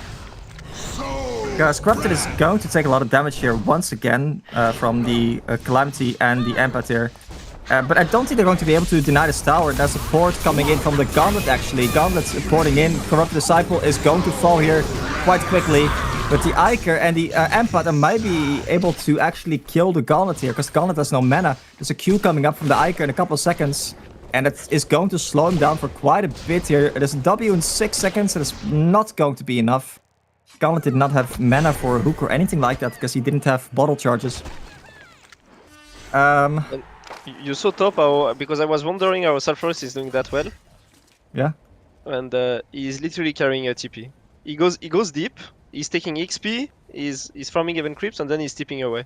Because what's gonna do Armadon and Artesia? Oh, look at this. Calamity actually stealing the haste rune right in top of the right in front of their faces. Oh, he took it. Nice. Yeah. Don't have this. Yeah. Oh, that's an... I heard a bug going in. Vindicator. Oh, they're actually... Vindicator is going to fall there to the Calamity ultimate, popping down right on top of it. And the Gauntlet's now a lot of trouble as well. Gauntlet's still not level 6, by the way. The port that he did meant that, like, he doesn't really have the opportunity to get this level 6. Now the Calamity's taking a lot of damage from the neutrals there. And they're going to clean up stacks here, maybe. I think they want good. To. Can they, though? Armadon is going for it. Yeah, Lords of Force is also rotating over, though. But yeah, as you said, Lords of Force just went for stats items. He got the shield, he got the mana battery. And he's just teleporting out whenever they try commit for him. Yes, they have no stun, so he can be greedy. Yep, and Vindicator likely going down here once again. There's an ultimate from Pestilence on the Armadon. So Armadon's taking a lot of damage right now. There comes Gauntlet. Gauntlet nuking down the Sephora. They just took a little bit too much damage from the Ancients there. But yeah, there's a lack of catch for sure on the Hellborn side. By the way, I love Iker just... We actually didn't mention it, but they have no stun. They have only Gauntlet ulti, man. And the hook. Oh yeah. Huh. So the teleport is the biggest enemy here, I think. Yeah, they literally have Gauntlet hook and Gauntlet ulti. Oh, it's gonna be one of those games, isn't it? But like you just buy a heart, and whenever they like try to kill you, you just teleport out. Good old. I mean, you can get utility items like tablet and stuff, but Yeah. oh yeah, man. Yeah, but this Armadon is definitely. Sorry, this Sophorus is definitely getting way too much in the top lane. Yeah, he's having a pretty. Because he currently has 270 GPM versus the 360 on the Armadon, who is going for mana boots, which I like. I do like. You can also build them into the Starscrap boots if you want, although, of course, the Force does make that a bit more awkward. I think he will subscribe boots. Do you still go for Starscrap boots even with the Sephora's? Yeah, I think you do. Because it heals your team in general, it's not only about you. Yeah. Yeah, no, for sure. And there's also, of course, like, Starscrap boots also got better because it gives, like, 1 magic armor as well now for the Force 5 Bracer. But yeah, they need to think about how they're going to come back into this game, I think, because Corrupt Disciple's not really getting much done. Now, he is getting some XP and gold here, and he's actually 230 GPM right now. But in the top lane, the Sephora's is getting a lot. In the mid lane, Gauntlet is not really getting that much because he's constantly under threat from the Pestilence, as Pestilence is actually going in once again, and that's a Calamity ultimate right on top, which means that the Gauntlet is taking a lot of damage and Gauntlet's going down. No Vindicator ultimate to save him. Now Armadon actually ported in, and here's the Artesia as well with that ultimate, so Iker taking a lot of damage, but Armadon's taking a lot of damage in return, and that means Armadon is going to fall. Now the Pestilence is actually running down this Vindicator. Vindicator is going to fall. The Artesia is trying to do everything he can to do damage, and Calamity is going down there to the Artesia Qs. But here comes Corrupt Disciple. Can Corrupt Disciple? Yeah, he can actually finish off the Pestilence and the Empath with the last hit from the tower. And Sephora's now running for his life. Oh, that was one chaotic teamfight once again. Like, the Artesia stayed alive for so long there and managed to get so much damage off there. The Corrupt Disciple saw that the Sephora's picked up the rune and tried to snipe him. He just went to clean up. And he's starting to recover now. He's almost 300. Yeah. And he's getting E mainly for the speed, actually, I think. Yeah, but I don't... So, especially early on, against something like an Empath, if Empath drains you, you just drain him back, and the Empath can't do shit. Yeah. Like, in the laning stage. And if there are, like... Let's say you're playing against an Armadon, or, like, let's say playing against a King Cloud, who has, like, a lot of single target spells. Then sure, I can understand it. That you want a lot of spells in the E, because it's like 140 damage every time someone casts a single target spell on you. Oh, and they're going in the Pestilence, actually. That's a big hook from the Gauntlet and the ultimate from Gauntlet on top. And now actually the trade is there from the Corrupt Disciple, but Corrupt Disciple's not very tanky. The Iker actually doing a lot of the return damage. Corrupt Disciple's not going to be fine. The heal's not quite enough to save him now. Iker's a lot of trouble. The Gauntlet gets ultimated by the Sephora's. Gauntlet, big hook on the Calamity. Calamity and Gauntlet both go down. The ultimate from the Artesia is doing so much work there, but now the Sephora's also maybe in a bit of trouble. His teleport is not going to save him right now because there's just too many people here and too much damage coming out. The Armadon Qs are just so oppressive for this Legion side here because they're all getting slowed and don't have the escape mechanisms. But I also have to point out that the hooks from the Gauntlet are on point. Yeah, that was a really good hook on Calamity because Calamity was on top of the hill. She was doing so much damage on everyone and then she got hooked back in. That was a huge hook. Yeah, and Calamity at this point is still really easy to kill. Only 900 HP. Yeah. And that was indeed a Calamity that was Empath ultimated. So he was actually doing a lot of work. I think that you can also got chat disconnect, right?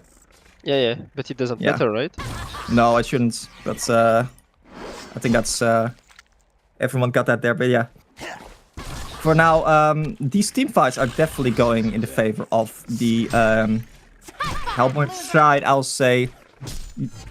What would you... Like, the Gauntlet is constantly under pressure. And Vindicator did actually get his level 6 now, which is definitely really good. Because Vindicator can... Although, Vindicator can also... Or the Iker can transfer the silence from the Vindicator to the enemies. If he W's before. But like, how do you prevent like the middle, the Pestilence from jumping in the mid lane? Actually, like they may be setting up top lane. Iker smoking around. They want to push it around, they tried a bit, like a lot to push it, but every time they had to TP somewhere else. Yeah. They, like, in general, Lunar, or the Tide players are very focused on defending objectives. But do you see the difference, like this game and our games? Like, they're literally going S5 and they're gonna clash again to defend a T1, man. It's like already there has been like 3 team fights. It's minute 13, man. Yeah, they play super aggressive. I love it. It's very much fun to enjoy. Actually, Iker's going down very quickly there. Iker goes down. Pestilence running in from the backline, but Pestilence instantly gets silenced by the Vindicator. Vindicator kept his book ready to deal with the Iker there, and without the Iker, I don't think they are willing to commit there to the team fight, so they just back off, which is probably the right choice, but I think that the Hellborn side doesn't have much choice but to push and get objectives. And no, boom, they TP middle to defend T1 again. Yeah, and that's something that Pestilence actually got Gauntlet ultimate and a hook on top. Pestilence is going down so fast, but Pestilence is trying to stay alive. No, the last hit from the Corrupted Disciple nuking him down, but meanwhile there are actually 5 people here in the mid lane once again. Armadon trying to Snotstorm to maybe get some turn kills, but no, it's not gonna happen. Armadon did finish his Shaman's Headdress, and I didn't see what he bought afterwards, but it doesn't seem like he's prioritizing the Starscrap boots for now, at least. What items do you think Armadon is going to get next? Would he get Idol? Oh boy, he just got Idol. Yeah. Okay, yeah. No, he got an Idol. After Do you think he's going to go Starscrap still, or...? Maybe not, actually. Do you need to get something to deal with the Pestilence ultimate? Probably, because that's he's probably gonna melt actually with Calamity if he's got the Pestilence ultimate. Calamity is mostly magic damage burst though. Not a lot of physical damage burst. And she still does a ton of auto attacks. Oh, that's a Pestilence going in actually. That's a big 2-man stun. The Vindicator ultimate preventing any kind of follow-up. Actually, Gauntlet, big hook there, but Gauntlet is going down very quickly. But there's so many people super low on the Legion side. The Pestilence is going down. The Calamity is running for his life. Now, the Sophor is actually Corrupted Disciple and Calamity manning up against each other. But the Calamity is going to die and the Corrupted Disciple is going to fall in return. But I think that's definitely a trade they will gladly take. Now, the Sophor is in quite a bad spot. He's going to try to TP out. Is he going to be able to? Yes, yes. Sophor has figured out the strategy. Can't move, I'll just TP. And actually, I think the Artesia got hit by the tower there. So they should know there's a ward up the cliff near the Ancients. Yeah, she did. Iker porting in aggressively. The Sophorus is here. Man, they want to defend these towers. Then you see that? Yeah, no, absolutely. Do you think that's good that they do this? I mean, so far, yes, because they are in finals, so... Well, just because they do it... Okay, you know, Corrupted Disciple not leveling his W, I think is clearly wrong. I mean, yeah, but defending turrets even though he's in the finals. They are preventing Rossus, like enemy team to gain Rossus. And I don't know, man, like, they're constantly fighting. Because if I was Legion there, I was maybe like, okay, look at their team. It's actually super hard to fight into that. Like, they have and stuff. Maybe we try to split push, but they're not even trying to split push. Maybe play off the ganks or something. Yeah, they're going into them. They are contesting them. Although I will say that the Legion side also doesn't really have the biggest gank potential. It's just the Pestilence. So Forest, Iker, Empath, they all don't really, you know, provide that much gank potential. Anyway, for now we see a very good ward actually near the Legion jungle. And they're going to run into the Armadon here. They did manage to clear everything that they had. But yeah, there's like a very much... not a focus on stacks or farm anything. Actually, that's a huge hook from the Gauntlet on the Pestilence. Pestilence is taking a lot of damage again, but that's a big stun from him. And the Calamity ultimate on top, which means that the Gauntlet is instantly going to fall. Armadon is a lot tankier though, and he doesn't really care about that. until the Iker is here now as well. Armadon taking a lot of damage, but Armadon is going to be fine for now. Pestilence going to fall. Iker now in a lot of trouble. Armadon still very, very tanky. So Forest ported in and is here. The Forest is getting drained by the Corrupted Disciple though. That means that there's a lot of damage coming on and he is going down. Wow. Lunatir is just playing so aggressive. And Corrupted Disciple is of course an amazing hero against the Forest. Yeah, and look, he's from the GPM now almost. Corrupted Disciple, yeah. Yeah. But like, do you think that the Legion side is maybe taking too many team fights? I think so, yeah. Looking at the teams, I think they should dodge a little bit more. And focus on maybe having more items on Calamity, because I think since they have no catch, I think Calamity can be so strong in this game. Well, yeah, they have the Gauntlet, and the Gauntlet is definitely the key to this game for the Hellborn side. Yeah. Because I don't know if you saw the hook there from the Gauntlet on the Pestilence it was. Pestilence, yeah. But that was huge. And actually, they pop a ward down here, and it's kind of oh my god, the Gauntlet hooks the Calamity. Oh my god, that was huge. Oh my, that was beautiful. The Pestilence tries to make something happen here in return. But I don't think he's going to be able to. No, he just has to fly out. And I don't know if you caught that, but that was a tablet from the Vindicator, which tableted the Calamity well played. in or on top of the hill. And then the Gauntlet made the hook. Yeah, tablet into the silence, so he was slowed and then got the hook. Like, that was perfect. Yeah. But again, beautiful coordination. And I also have to shout out that the Vindicator has 15 charges on his W. Oh, yeah. That's so much, dude. Holy crap. Yeah, if you want to just team fight, like the Armadon and the Artesia and even the Corrupted Disciple as well are some of the best heroes you can possibly have, right? Yeah, and Armadon is he's got stuff now, so it's gonna be so hard to run away from him. Yeah, and that's more catch that they definitely need. Yeah. Something that can follow up with the Gauntlet. Because the Gauntlet is making plays happen, but he's not really getting farm, which is always the issue on Gauntlet. If you look at the GPM charge, Gauntlet is actually the lowest GPM in their team. It's because he always makes the initiation and then he dies. Yeah, exactly. He's doing his job, like he's doing super good. Yeah, it's a chronic like Gauntlet issue, right? Yeah. You go in, you die. And there's no kind of like burst healing from the Hellborn side to prevent that. And barrier is popped, which means that the creeps are quite tanky and they're pressuring this tower, then knocking on Heaven's door. The Vindicator ultimate to prevent any kind of follow-up. That does mean that they wasted, quote-unquote wasted, Vindicator ultimate though. Oh, that's a hook on the Iker. Iker, can he maybe jump out? No, he cannot. Jump from the Iker is 700 range, but it's not enough to actually get out of there. Yeah, they have a ward on the cliff. That's how they saw the Iker there. Yeah. And the Pestilence going in once again. They pulling pot down for the Vindicator. Corrupted Disciple is actually stuck there. Corrupted Disciple is going down in the backline though. So Force is taking so much damage. That is just a drain and everything from the Corrupted Disciple or the. It's actually the minus armor from the Armadon probably doing a lot of work there. And the Corrupted Disciple, so Force tried to go for Artesia, who now is a Spell Sunder. It's just not enough.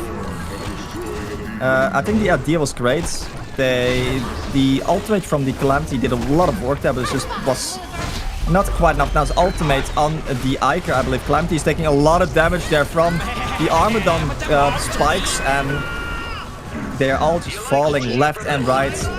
Too much minus armor from that Armadon, and GG's indeed. That was likely going to be a Rax, and at this point I do agree with the Legion side that it's not really easy to come back here anymore. Armadon at 600 GPM. And you saw how confident they were, like they used Vendi ulti, and they were still like, oh, we don't care, we don't have Vendi ulti, we still go. And they went and it worked.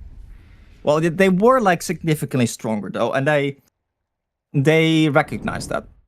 Yeah, and that's definitely like important to recognize as well, of course. Yeah, of course.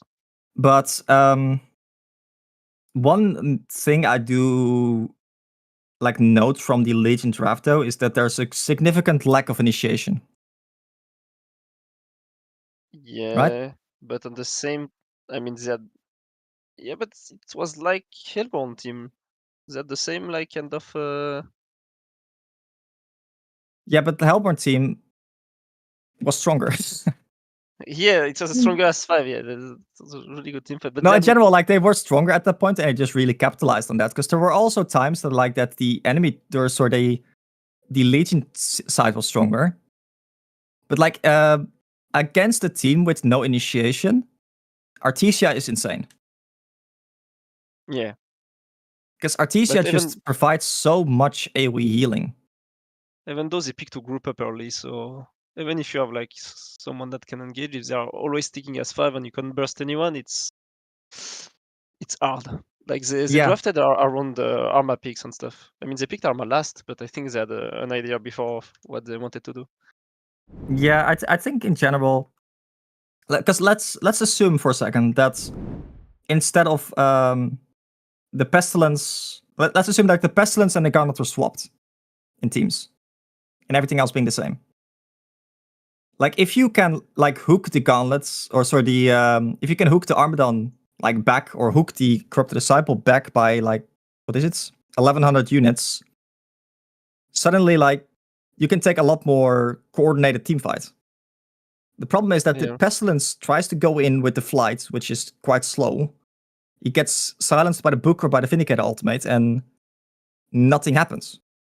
I mean, yeah, many things can happen, you know, depending of the picks. But they're playing around their picks, and they did well. So yeah, they definitely know what they have to do with their picks. Yeah. So that's definitely a very big strength of them. But for now, they're guys, playing accordingly. So perfect. Well done from them. yeah, this means that it is 2-0 for a Lunar tier. But of course, this is best out of 5, which means that we are going to have one more game coming up. So guys, we will be right back, and we'll see you then.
All right, welcome back, ladies and gentlemen, boys and girls, to Game 3 of the Grand Finals for the Paradise League HoN Awakened Tournament number 3.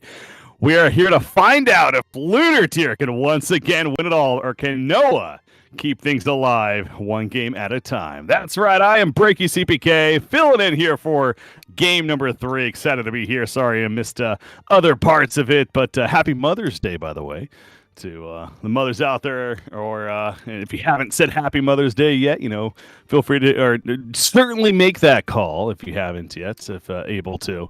That's one of the reasons why I wasn't able to be here earlier on, to be honest. By the way, I'm here now and excited for this, and I am going to be joined by, of course, Dutch as a co-caster, and I'm looking forward to this. Obviously just kind of stepping in here, but it seems like Lunar Tier they're doing what they continue to have done recently. They're dominating. Yeah, absolutely. Yeah, they have been very dominant in the past couple of games.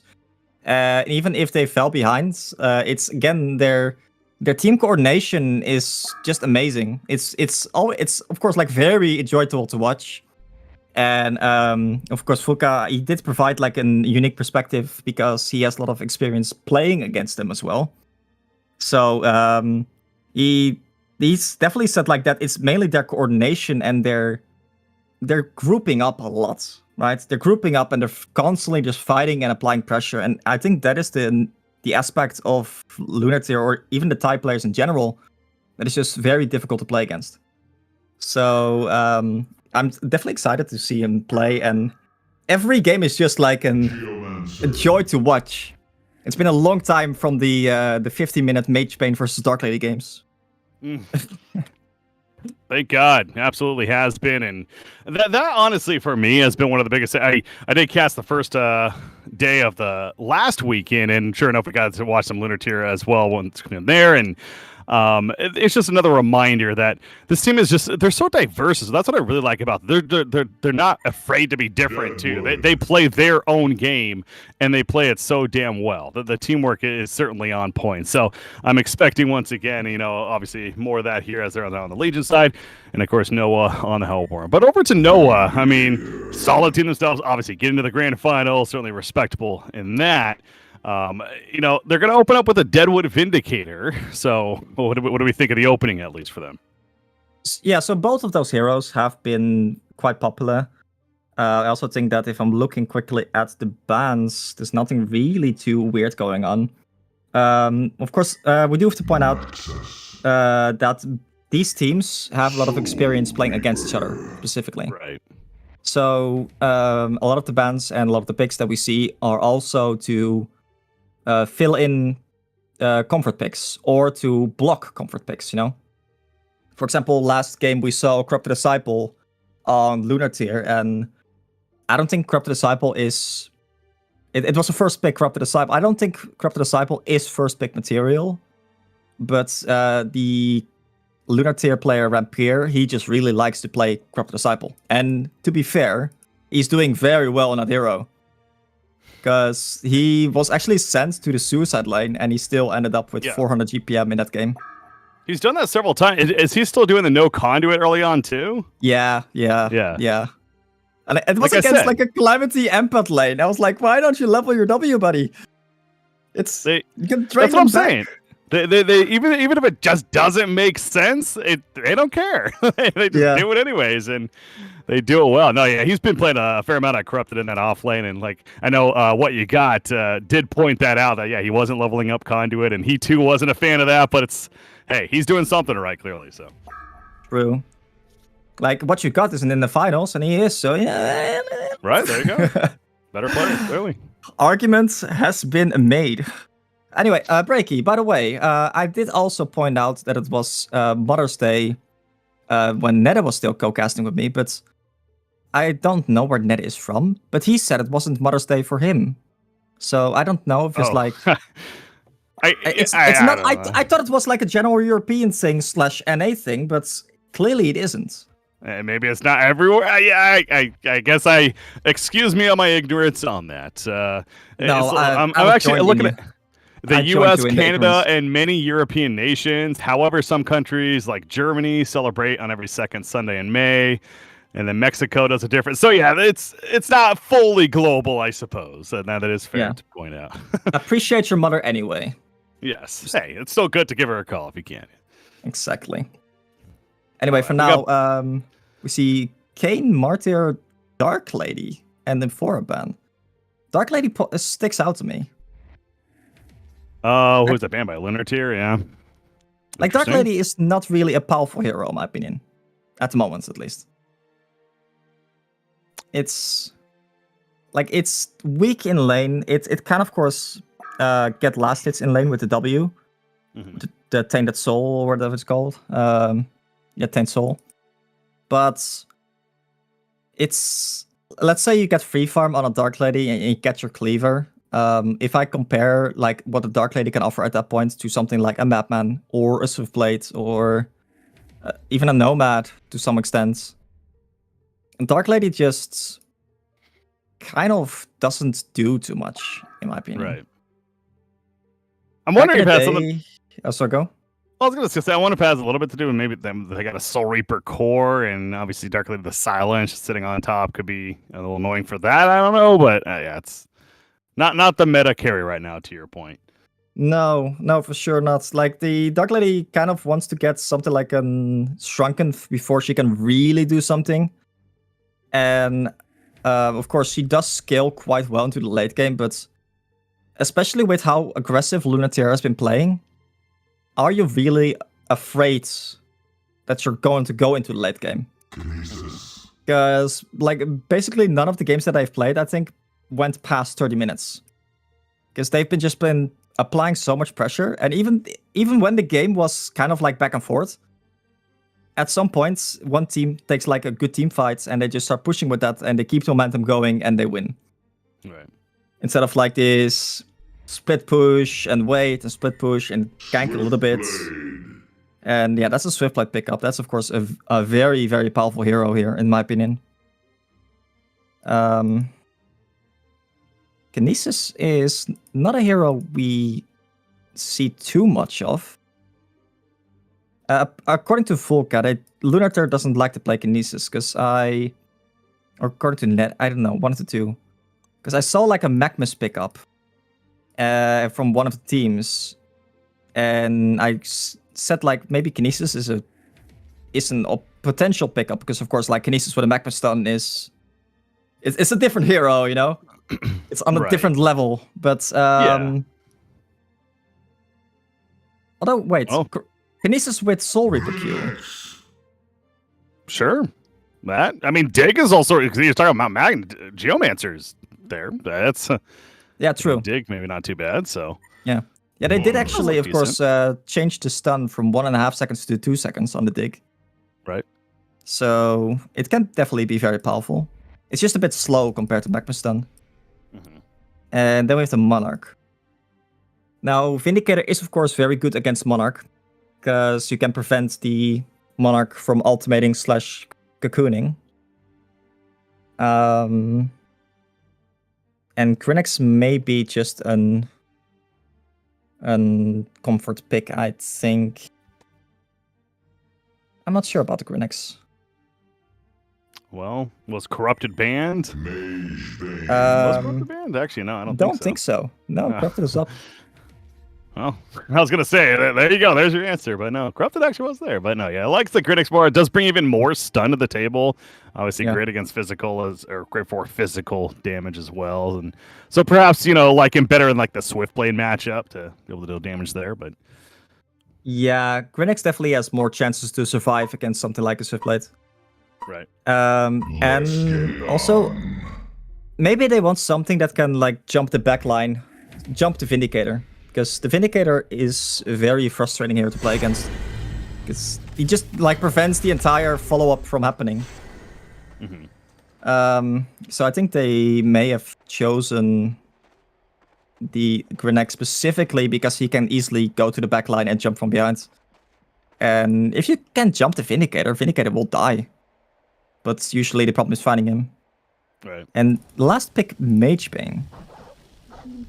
Have you seen Magebane picks a couple of times? We did see Magebane. Yeah, I wanted to say it was even last weekend, if not mistaken.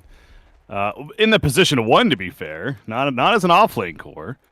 So obviously, every time Magebane's brought, I feel like there's that reminder there, like this is no longer the Magebane of the past, and he's now more the strength hero. Now, with that said, he still has that capability. I mean, overall, the skill set, allows for him to be that flash farm where he can still get that cleaver and play that way. It's just not as efficient as it certainly has been in the past.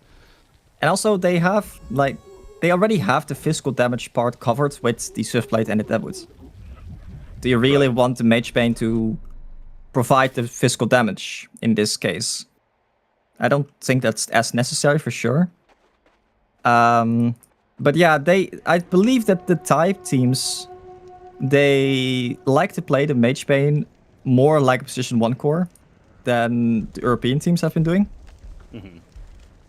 So it's definitely interesting to see that dichotomy in roles basically. But I think maybe I haven't really got a good sample size of Mage Bane games, Yeah. So I can't say that for certain.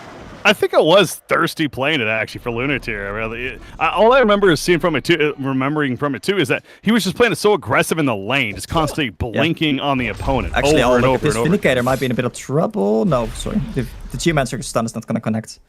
No, he's gonna be fine there. But yeah, you're right actually, because I do remember, I think it was us casting a game where against Imba's team, Imba Boys. And Imba Boy was playing the Lodestone against like a short lane Mage Bane farming. And he was just constantly blinking on his face and like hitting him. And that's the way that I think you have to play Mage Bane these days. Like, just full aggression, because the shield just provides just so much for you. But of course, and currently he's playing as a suicide. Yeah. Which, you can't play aggressive. Yeah, you can't, like, as a suicide, well, he can't survive with the blink. And of course the blink provides a little bit of a shield. It's just the question of how much can the Mage Bane do if he doesn't get a lot of farm. Which is, something you have to wonder. Although, if you look at like the ultimate, level 3 ultimate does 150% of the mana pool and damage. The missing mana pool. Yeah, and the big core on the other side is Soul Reaper. That's the point you're getting at. I'm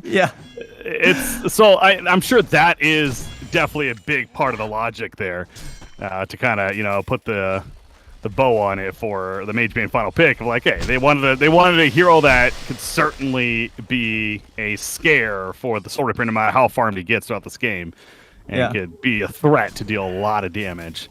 Throughout it. So, but we'll see how he continues to develop though, in what's obviously a difficult lane in that suicide there, because Kinesis went mid, and Kinesis was helping Deadwood a bit there. Yeah, Kinesis did actually start in the bottom lane, but we did see him indeed rotate. They have vision of him here, but for now I think the Kinesis kind of wants to get the Geomancer stun. But if you see the Geomancer, he's like running rings around the rosy. Not for you. With this Kinesis, trying to not give him that stun. And that's that's a big stun on the Vindicator here. Vindicator gets pulled inside of the tower range, takes a couple of tower hits. Geomancer also joining the party, and I think the Vindicator is going to fall here. Yeah, you see there, obviously the jump potential of Grinix, and not necessarily even a lot of damage himself coming out right there. Neat actually meant to the tower, doing plenty, and then of course the finish. Not much more you could do as a Swiftblade, trying to support your Vindicator from running away. Not a whole lot of lockdown they got to work with there. So yeah, Kinesis is going to make his way over now, and they might try to go for a play with a 3 versus 2. We'll see if they're successful. If we can get that dig finally. Yeah, they don't have any kind of reveal at the moment, I believe. No, actually, there's a ref ward on the Kinesis. So Kinesis might... The Geomancer is running away once again. Yep. Oh, I feel for this Kinesis. This is like the awkwardness of Kinesis, where the hero is very powerful in certain situations.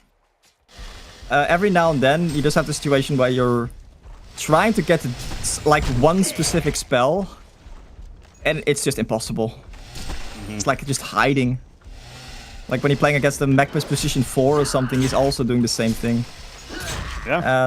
In the mid lane, Deadwood is quite a bit ahead of the Meraxes actually. Don't know if that's actually... Wow, Kinesis and Soul Reaper going at him. Mage Bane going low here. Kinesis teleporting in to help Mage Bane initially, but now Kinesis is the one that's going to be in trouble for sure.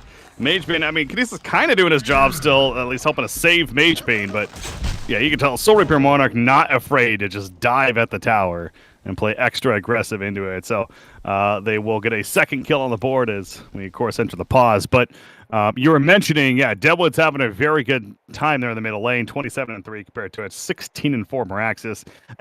To be fair, the Kinesis was there for a good couple of minutes, feels like, before rotating over eventually. So I'm sure that's a big part as to why he is doing so well. But they're going to need to really rely on this Deadwood having impact sooner than later. Get that level 6 and maybe start making some plays because you're already starting to fall a little bit behind if you're Noah currently. Yeah, although like the Soul Reaper, if the Soul Reaper gets farm, Soul Reaper can definitely like do a lot of work in team fights. Because the moment that Soul Reaper has like items, and you start taking team fights, a Soul Reaper can do like a lot more than something like a Farm Swiftblade can do. Because of the team presence that it actually provides. But yeah, the reason there that the Kinesis got turned on is because the Mage Bane just took so much damage. Mage Bane was actually not able to disjoint the Judgment from the Soul Reaper. And of course the Judgment's having such a low cooldown with only 6 seconds cooldown. It's difficult to play against for sure. Oh, mid lane. Deadwood? How is he going? He's going to be fine, but man, Morax is doing a ton of damage right there. Yeah. The Deadwood hitting all 3 axes.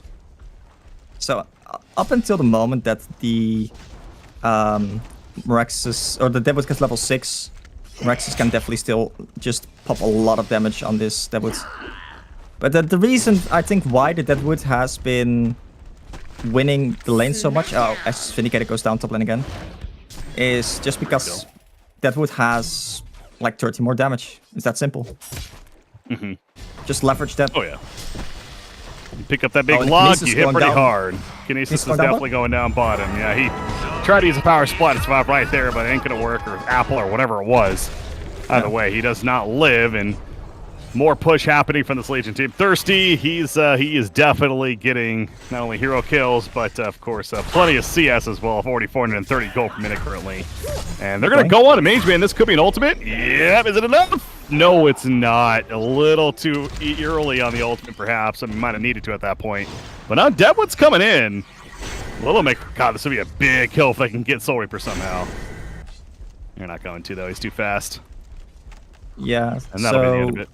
They're gonna try to defend the rune maybe here. I think that's what Monarch is doing here. Toying with them. Oh wow. Oh, that's soul crushing. Yeah. Well played by Monarch, of course. That's a very greedy play, but it absolutely pays off. But one thing you have to note about the Mage Bane, which is not super intuitive, is you know how when he blinks he gets that shield? Yeah. He only gets that shield when he actually hits an enemy hero with the blink. And the blink also has a longer cooldown if you don't hit an enemy. So you saw him like blink on top of the cliff there, and it has 10 seconds cooldown normally and 6 seconds cooldown when you hit someone. So you're very incentivized to use that ability super aggressively. I was not aware of that. No, that's very good to point out. Interesting. So that kind of goes back to that, as we were saying, like the aggressive Mage Bane that we saw before.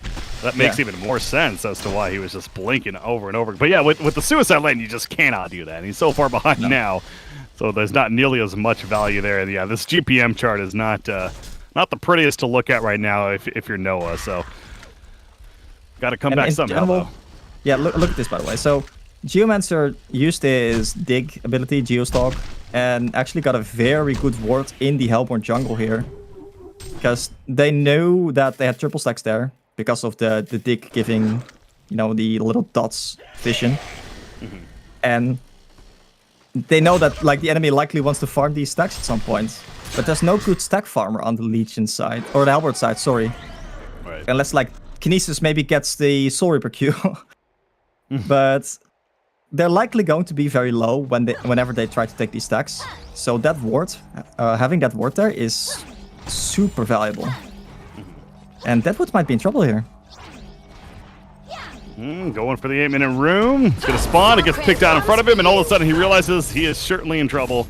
Nah, Grinix is not going to commit for it, though. And he'll actually pop a smoke and start running the other way. So Deadwood, you can tell he's eager to use it. He has not used his Willowmaker yet. He's obviously tried a couple times, but he has still not used his ultimate. And that just feels bad, man. I mean, he clearly wants to, but to the credit of Lunar Tier, they are making it very difficult for him to get anything. But he is going to make his way all the way bottom with this smoke. Yeah. Again, if they can get Soul Reaper, that would be massive. But we'll see if they're able to. Top lane, Swiftblade. Oh, he is going to barely survive, but he's going to have to TP away and gets a regen. But, oh, Deadwood, he just ends up teleporting, so never mind about that. Yeah, so I think the awkwardness was there that, let's say that Deadwood gets his Q off on the Soul Reaper. The Soul Reaper can probably just, you know, ultimate the Deadwood before he gets close enough. Sure. So I think porting back is definitely the right choice. Now, Sunlight is actually rotating over as well. They... In general, the Thai players have been very adamant about defending towers. And we see that here as well, actually. Mageman blinking in. Yeah, they're definitely defending. So slashes, Monarch with the save initially. However, it is not. Oh, actually, well, Kinesis ended up going down right there. Sorry, did end up falling initially, as I was getting at. Anyways, there's a blink further, and no, Grinix getting a little too greedy. They do kill Vindicator, but numbers not too bad for the Hellborn. I mean, taking out the Soul Reaper, you will gladly take that. Now, losing Swiftblade, that's gonna not be the best for them. Maybe take Monarch with him. No, he is gonna try to survive this some way, somehow, but Murphy unable to do so, and sure enough, does fall. So, numbers does end up favoring Lunar Tier, but, I mean, Soul Reaper going down, at least gotta feel somewhat good about that. Yeah, because that is definitely the flash farmer that they have, and in general, I think it was 2 for 3, if I'm mistaken. Yeah, 2 for 3, yeah. Yeah, it's just that the Raxus coming from behind there with the smoke is like it's just really good positioning in general.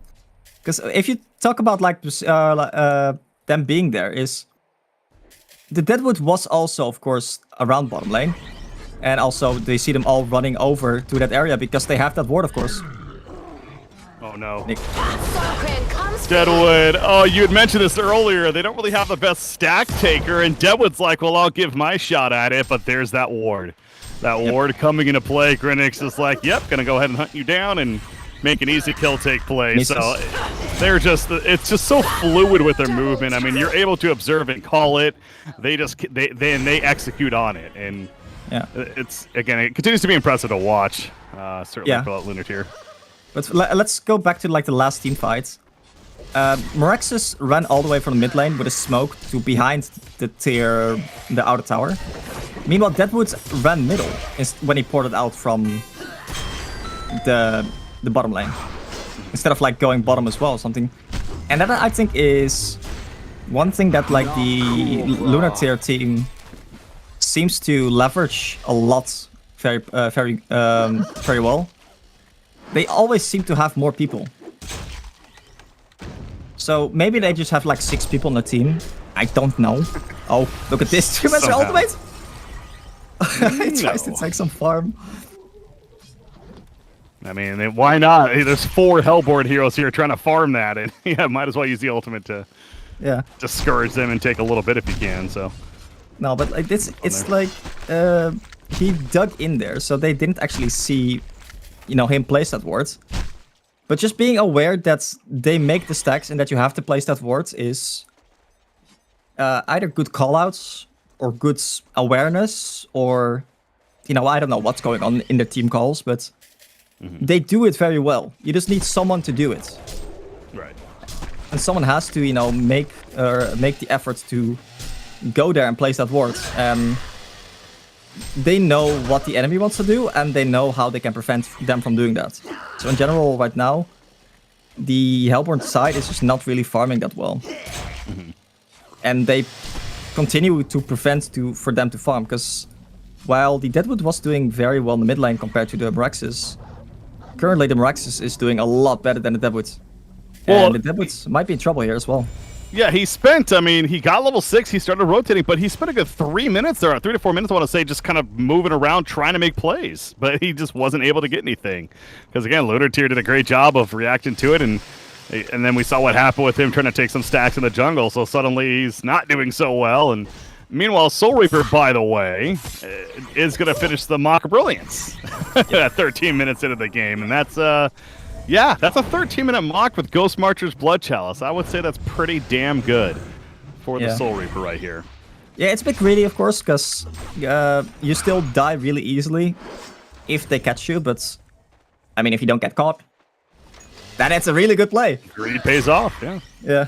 No, but you always have to wonder, and This becomes very obvious whenever you play like a game against Draconis, like a hero that just, presses 1Q and the entire stacks that you made just die instantly.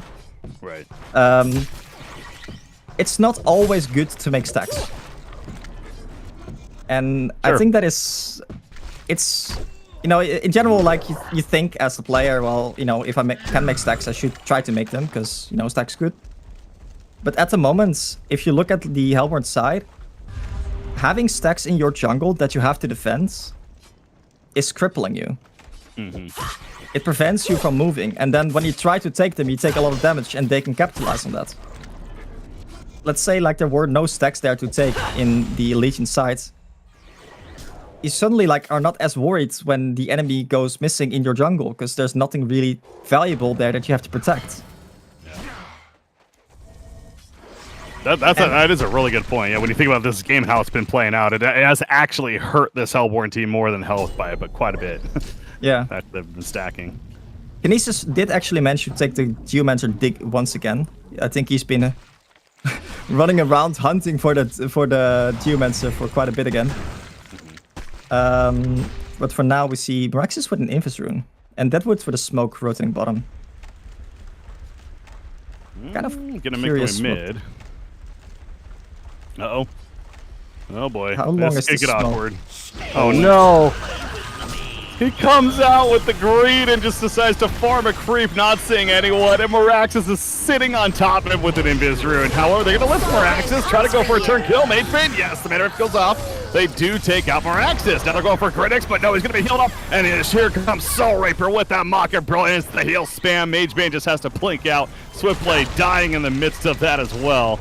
After using those Swift Slashes to help with that initial kill. They also catch up to Kinesis, so again, a really funky and awkward start for the Deadwood. Yes, they did kill Meraxis, but 2 more fall in return. And we're definitely just seeing the farm advantage certainly kicking in more and more for a Lunar tier. Yeah, and the Deadwood is just not able to find his prey this game. It's been, I think, the continuous story of this game. With, I'll say both Kinesis and Deadwood just not finding his position. Or they're not finding a place where they want to be, where they can just kind of do their thing. I talked about this with Volka a little bit in the last game. So Deadwood, prior to the buff that he got, I think it was a couple of months ago now.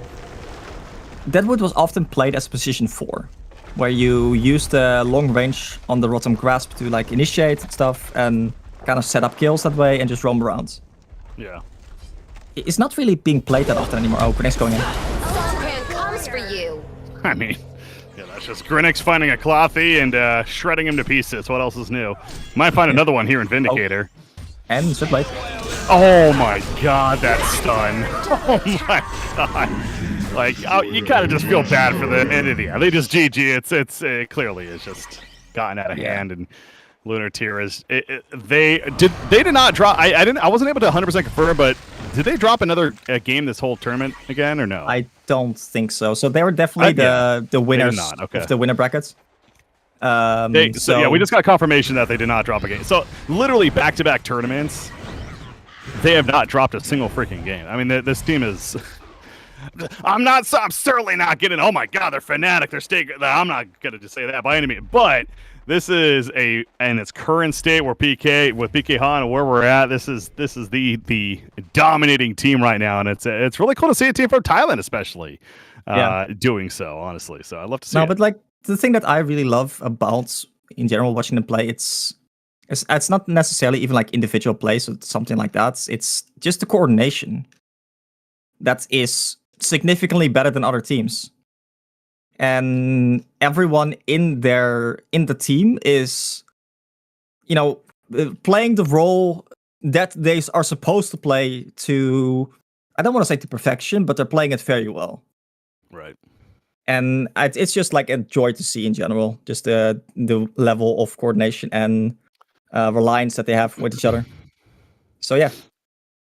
It was a short entrance from you, Breaky, but Happy to have you here anyway. Yeah, no, it's always fun to step in. Like I said, I wasn't able to cast as much of this event as I would like to, as always. Unfortunately, just had some other stuff coming up, busy. But happy that I was able to step in, at least see that the event was still going on when I had time now, and get in for what ended up be the final game of it. Always a pleasure to cast some HoN and watch some great matches. So obviously super excited for Reborn, which I know it hasn't been a whole lot of information just lately, but I can safely say, hopefully more information coming on that in the future here, as I can safely say, as somebody that's involved in the project behind the scenes, there's a lot of work being worked on with Reborn, and to continue that progress, especially, and get it to a point where we're going to be very, very pleased to get more and more players playing in an eventual full-on release down the line. So just kind of a side note there, but I really, really pumped for what is to come. But again, extra excited as well to know that we have such awesome players, such skilled players and teams even still involved in the current PK HoN version, and playing at a very, very high level, such as Lunar Tier. So last words. I mean, I want to give you the chance, actually. I suppose we're going to start wrapping up here. So anything else you want to say about this event, Lunar Tier, etc.? Well, I think I've said most of the things I want to say about Lunar Tier and about the Thai teams in general already. I do want to say, guys, if you haven't already, and it is Mother Day in your country at the moment, go give your mom a call. She deserves it. So shout out to all moms out there, especially Kevin's mom. But for now, and of course, well played to all Lunar Tier. Very much undefeated champions, going strong and going very steadily as well, because I think they've won the last 2 or 3 tournaments, right? Two tournaments now. Again, literally not dropping a single map, just back-to-back tournaments where they just go undefeated. Yeah, so absolutely joy to see them. And to everyone else out there, guys, they're not unbeatable. So figure out a way to beat them. Just focus on that. Yeah, there you go. Absolutely, and for more to come, certainly. So excited for it all.